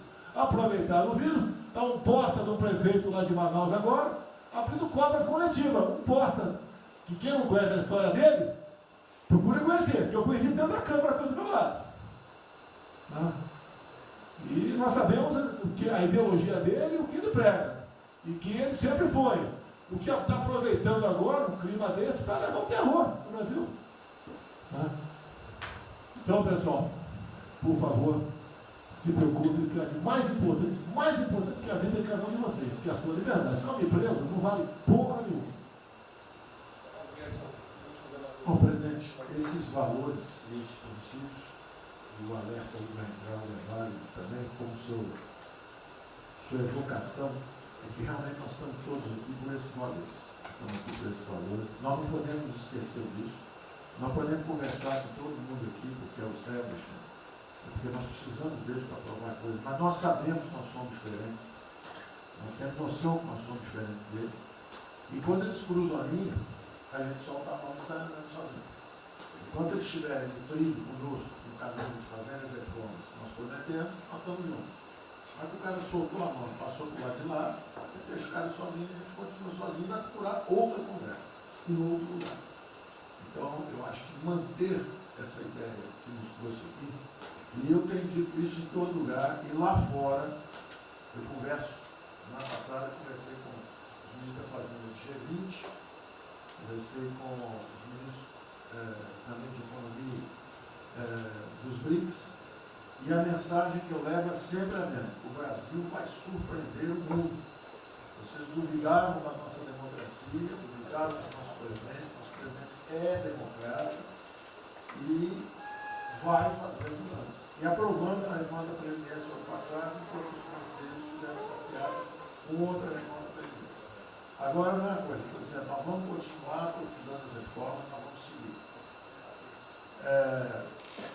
Eu conheço todas as histórias de reconstrução por profissão, obrigado a estudar isso, a reconstrução da Alemanha na Segunda Guerra, a Primeira Guerra com o Chaves, a Segunda Guerra com o Ludwig Erhard, a reconstrução da economia do Chile com os caras de Chicago, todos os casos, o caso da fusão das duas Alemanhas, eu conheço profundamente, no detalhe, não é de ouvir falar, de ler 8 livros sobre cada reconstrução dessa. Então, eu li James 3 vezes no original antes de eu chegar a Chicago. E para mim não tem blues, não tem dogma, não tem blá blá blá. Tem estudos sobre todas as ocasiões. E nós demos uma demonstração disso quando nós estávamos indo numa direção norte, com as reformas estruturantes, e de repente, em 3 semanas e meia, nós fomos para o sul. Nós fomos elogiados hoje lá fora, semana passada, todo mundo elogiando, fazendo referência, que o Brasil está à frente de todos os emergentes, e Paris passou ali, só está atrás um pouquinho dos Estados Unidos. Os Estados Unidos está naquele caso, que é o cara que tem a moeda forte, ele tinha $1 trilhão para cada problema que ele tem, e ninguém reclama. Fizemos vários programas antes dos alemães, vários programas antes dos ingleses, vários programas, de todo tipo. Então, se não existe algo aqui, é dogma. Existe capacidade de trabalho com um grupo extraordinário que eu tenho. Então, nós atacamos em todas as direções. Primeiro, o campus foi lá e reduziu os compulsórios em 200 milhões. Logo depois, nós não tínhamos espaço constitucional, fizemos antecipações de benefícios e diferimento de impostos, porque não tinha espaço constitucional. Logo depois, tivemos espaço pelo Supremo e pelo Congresso. Entramos nas constitucionais, gastamos 300 e poucos bilhões, que não é muito. Tem uma ideia, o último déficit do governo Temer foi 160. Nós gastamos 300. Não gastamos tanto assim, mas atingimos 50 milhões de brasileiros, como diz lá o Pedro. 70 milhões de brasileiros. Lançamos essa camada para os mais frágeis, pegamos os idosos, pegamos as empresas, microcrédito, depois de 0 a 360 mil, depois de 360 a 10 milhões. Montamos um comitê de bancos, estamos lá com o Montezano agora fazendo justamente a reestruturação. Não vai ter molezinha para a empresa aérea, para nada disso. É dinheiro que nós vamos botar usando a melhor tecnologia financeira lá de fora. Nós vamos botar dinheiro, vai dar certo, nós vamos ganhar dinheiro. Nós vamos ganhar dinheiro usando recursos públicos para salvar grandes companhias. Agora nós vamos perder dinheiro salvando empresas pequenininhas.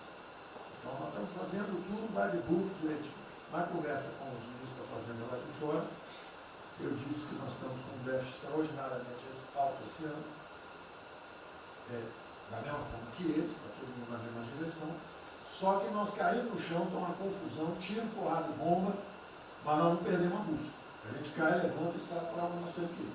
Nós não vamos perder a busca. Nós sabemos dos valores, sabemos dos princípios, sabemos o que nós estamos defendendo.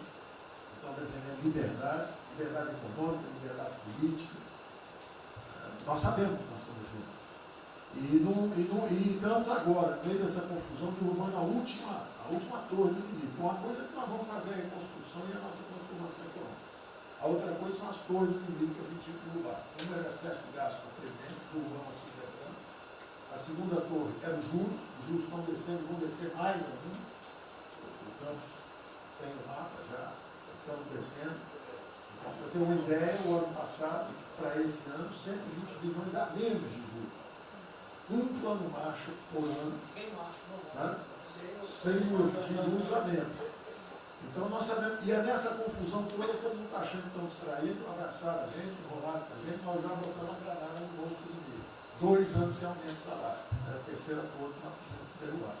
Nós vamos derrubar agora também. Isso vai nos dar tranquilidade de ir até o final.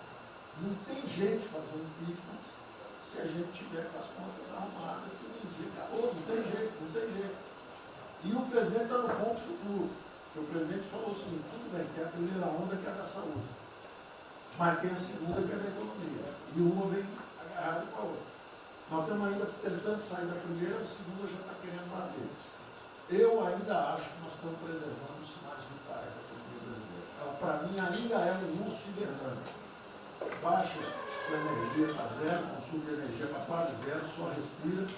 Mas quando você sai da luta, você sai para comer o primeiro bicho não passar, você tem força. Nós não podemos deixar isso graças à super safra da nossa Tereza, à logística do Tarcísio, a comida está chegando, as exportações estão seguindo, a China é aquele cara que você sabe que você tem que aguentar, porque para vocês terem uma ideia, para cada $1 que o Brasil exporta 3 na China. Você sabe que ele é diferente de você, você sabe que geopoliticamente você está do lado de cá. Agora você sabe o seguinte, não deixa jogar fora aquilo ali não, porque aquilo ali é comida nossa, né? Estamos exportando para aqueles caras. Não vamos vender para eles, é um político nosso. Mas vamos vender a nossa história para eles. Isso a gente pode vender à vontade. Eles vão comer. A Índia também vai precisar comer. Vai ser o trading da água. Eles vão dizer que é a melhor trading da água. Um dia alguém comentou comigo, acho que foi o Campos, não foi, Campos? Foi. É o trading da água. Quer dizer, os caras precisam de alimento, não tem água, nós temos muito mais água que eles têm.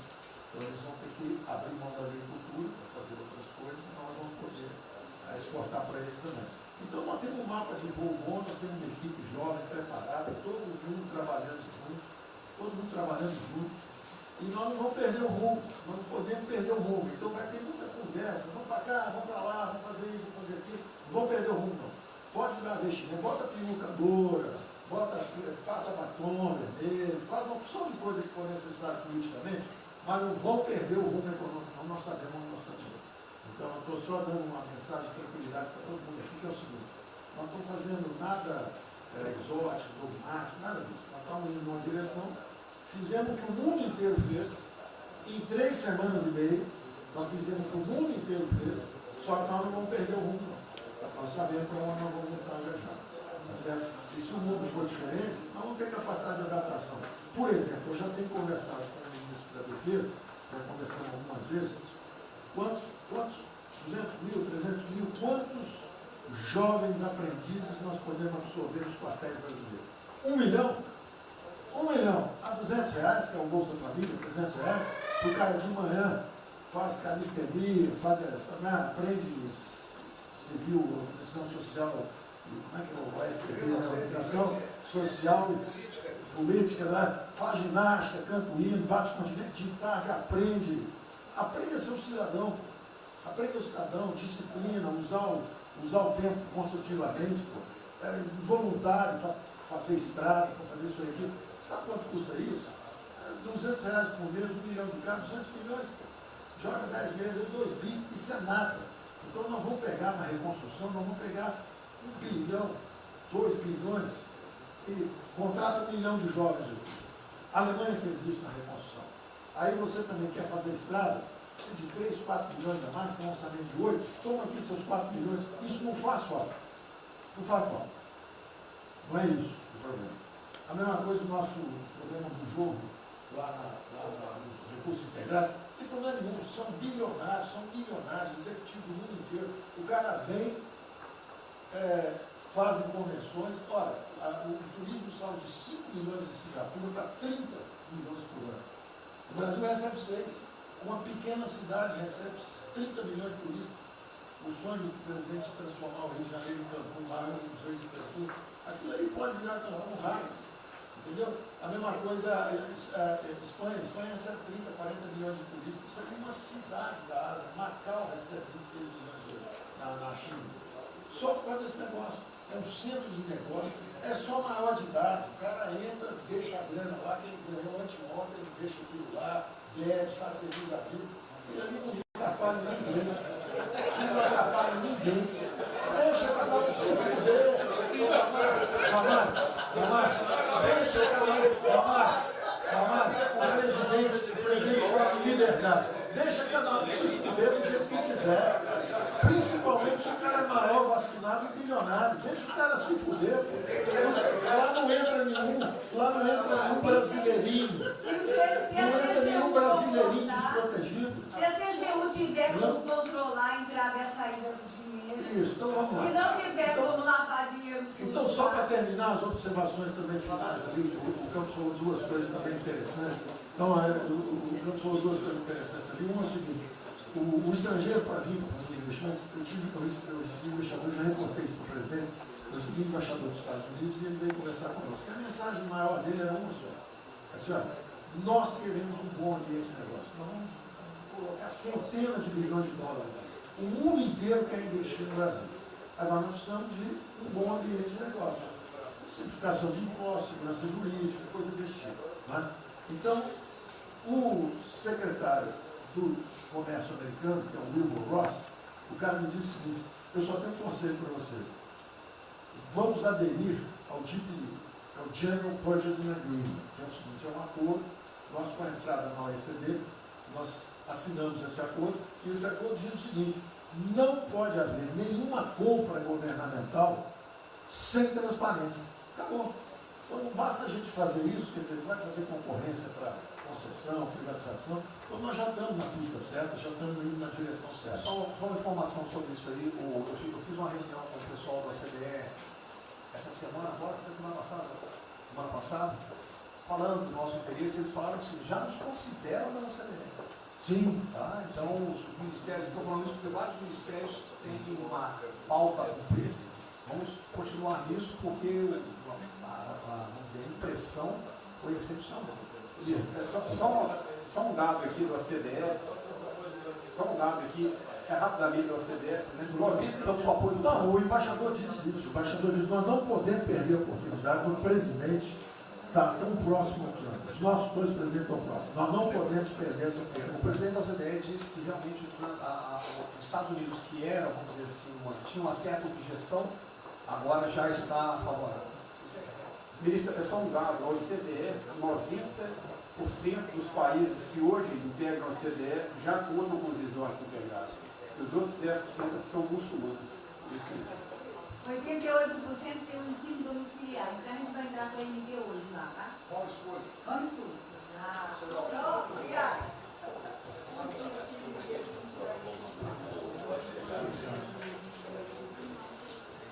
Uma nova ordem para o coronavírus. Muitos países vão colocar regras para ter estoque novamente. Eu acho que não é o nosso caso.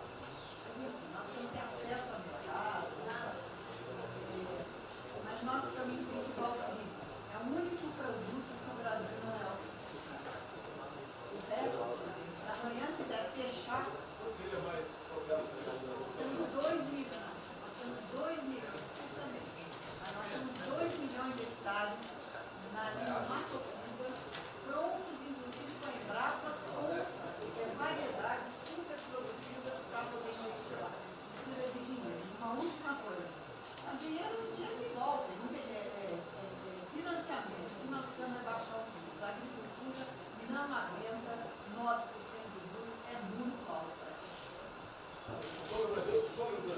falando, não. O Banco do Brasil não está tudo em cobra. O Banco do Brasil não está tudo em cobra, porque ele não é privado nem público. Então, se for apertar o Rubem, coitado, ele é super liberal. Mas se apertar ele e falar, bota o juro baixo, eu não posso, senão a turma, os privados, meus minoritários me apertam. Aí você fala assim, bota o juro alto, eu não posso, porque senão o governo me aperta. O Banco do Brasil é um caso pronto de privatização. É um caso pronto, e a gente não está dando espaço. Só já notou que o BNDES e a Caixa, que são nossos públicos, a gente faz o que a gente quer. O Banco Brasileiro não consegue fazer nada, ele tem um liberal lá. Então tem que vender essa porra logo. Apesar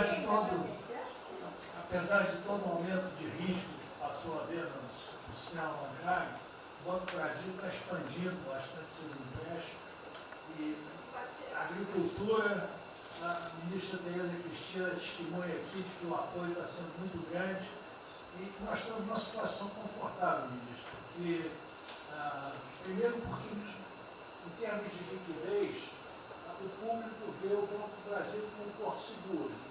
Então, nós não estamos tendo problemas que outros bancos estão tendo, de preocupação com a liquidez do banco, com a rigidez do banco. E na nossa formação de resultado, as pessoas físicas não têm um papel preponderante dentro do Banco do Brasil. E nós temos a felicidade, nesse momento, de contar com folhas de pagamento de empresas públicas, das Forças Armadas, né, que em termos relativos estão numa situação mais segura do cidadão comum, que não participa de empresas públicas. Mas só confessa o seu sonho. Confessa o sonho. Confessa o seu sonho. Em relação à privatização... Foi 23 da confessa agora? Em relação à privatização, eu acho que fica claro que com o BNDES cuidando do desenvolvimento, com a Caixa cuidando da área social, o Banco do Brasil estaria pronto para um programa de privatização. Né? Mas isso a gente pode fazer. Só se discute, só se fala isso em 23. A gente pode fazer um dia um seminário aí, que possa escrever aí. Porque o Banco do Brasil no passado teve muitos privilégios pelo fato de ser público. Né? As folhas de pagamento vinham naturalmente do Banco do Brasil para a Caixa. A administração dos depósitos judiciais eram sempre do Banco do Brasil e da Caixa. Hoje isso tudo é processo de concorrência. Nós temos que pagar muito caro por esses antigos privilégios que não são mais privilégios. E fica só o lado ruim de ser estatal, pesando no Banco do Brasil. Porque a gente não tem a mesma facilidade de contratação, a gente não tem a mesma facilidade de demissão de maus funcionários e vai por diante. Quer dizer, tudo tem que se submeter ao governo, tem o Tribunal de Contas travando tudo. Né? O Tribunal de Contas hoje em dia é uma usina de terror. Se a gente faz alguma coisa, está arriscado dentro da cadeia. Se não faz, é processado por inação. Você não tomou as providências que tinha que ter tomado. Virou um terror isso. Se ficar o bicho quieto, se correr o bicho come. Agora, se me permite, eu queria fazer uma observação rápida sobre a área de medicina. Eu acompanho os números diariamente. Eu vejo que os óbitos, eles chegaram diários, passaram de 200 durante alguns dias, 4, 5 dias, mais de 200 pessoas sendo mortas. De uns 4, 5 dias para cá, esses óbitos caíram bastante, já não chegam mais na casa dos 200. A minha sensação, de quem não é especialista no negócio, mas que observa os números, é que o tal do pico, o tal famoso pico, que gerava tantas preocupações, a minha sensação é que esse pico já passou. Né? Agora, é que o senhor não viu o número que nós mostramos agora, mas isso é outra história. Senhores, sem querer cortar, muito obrigado a todos, porque senão não tem.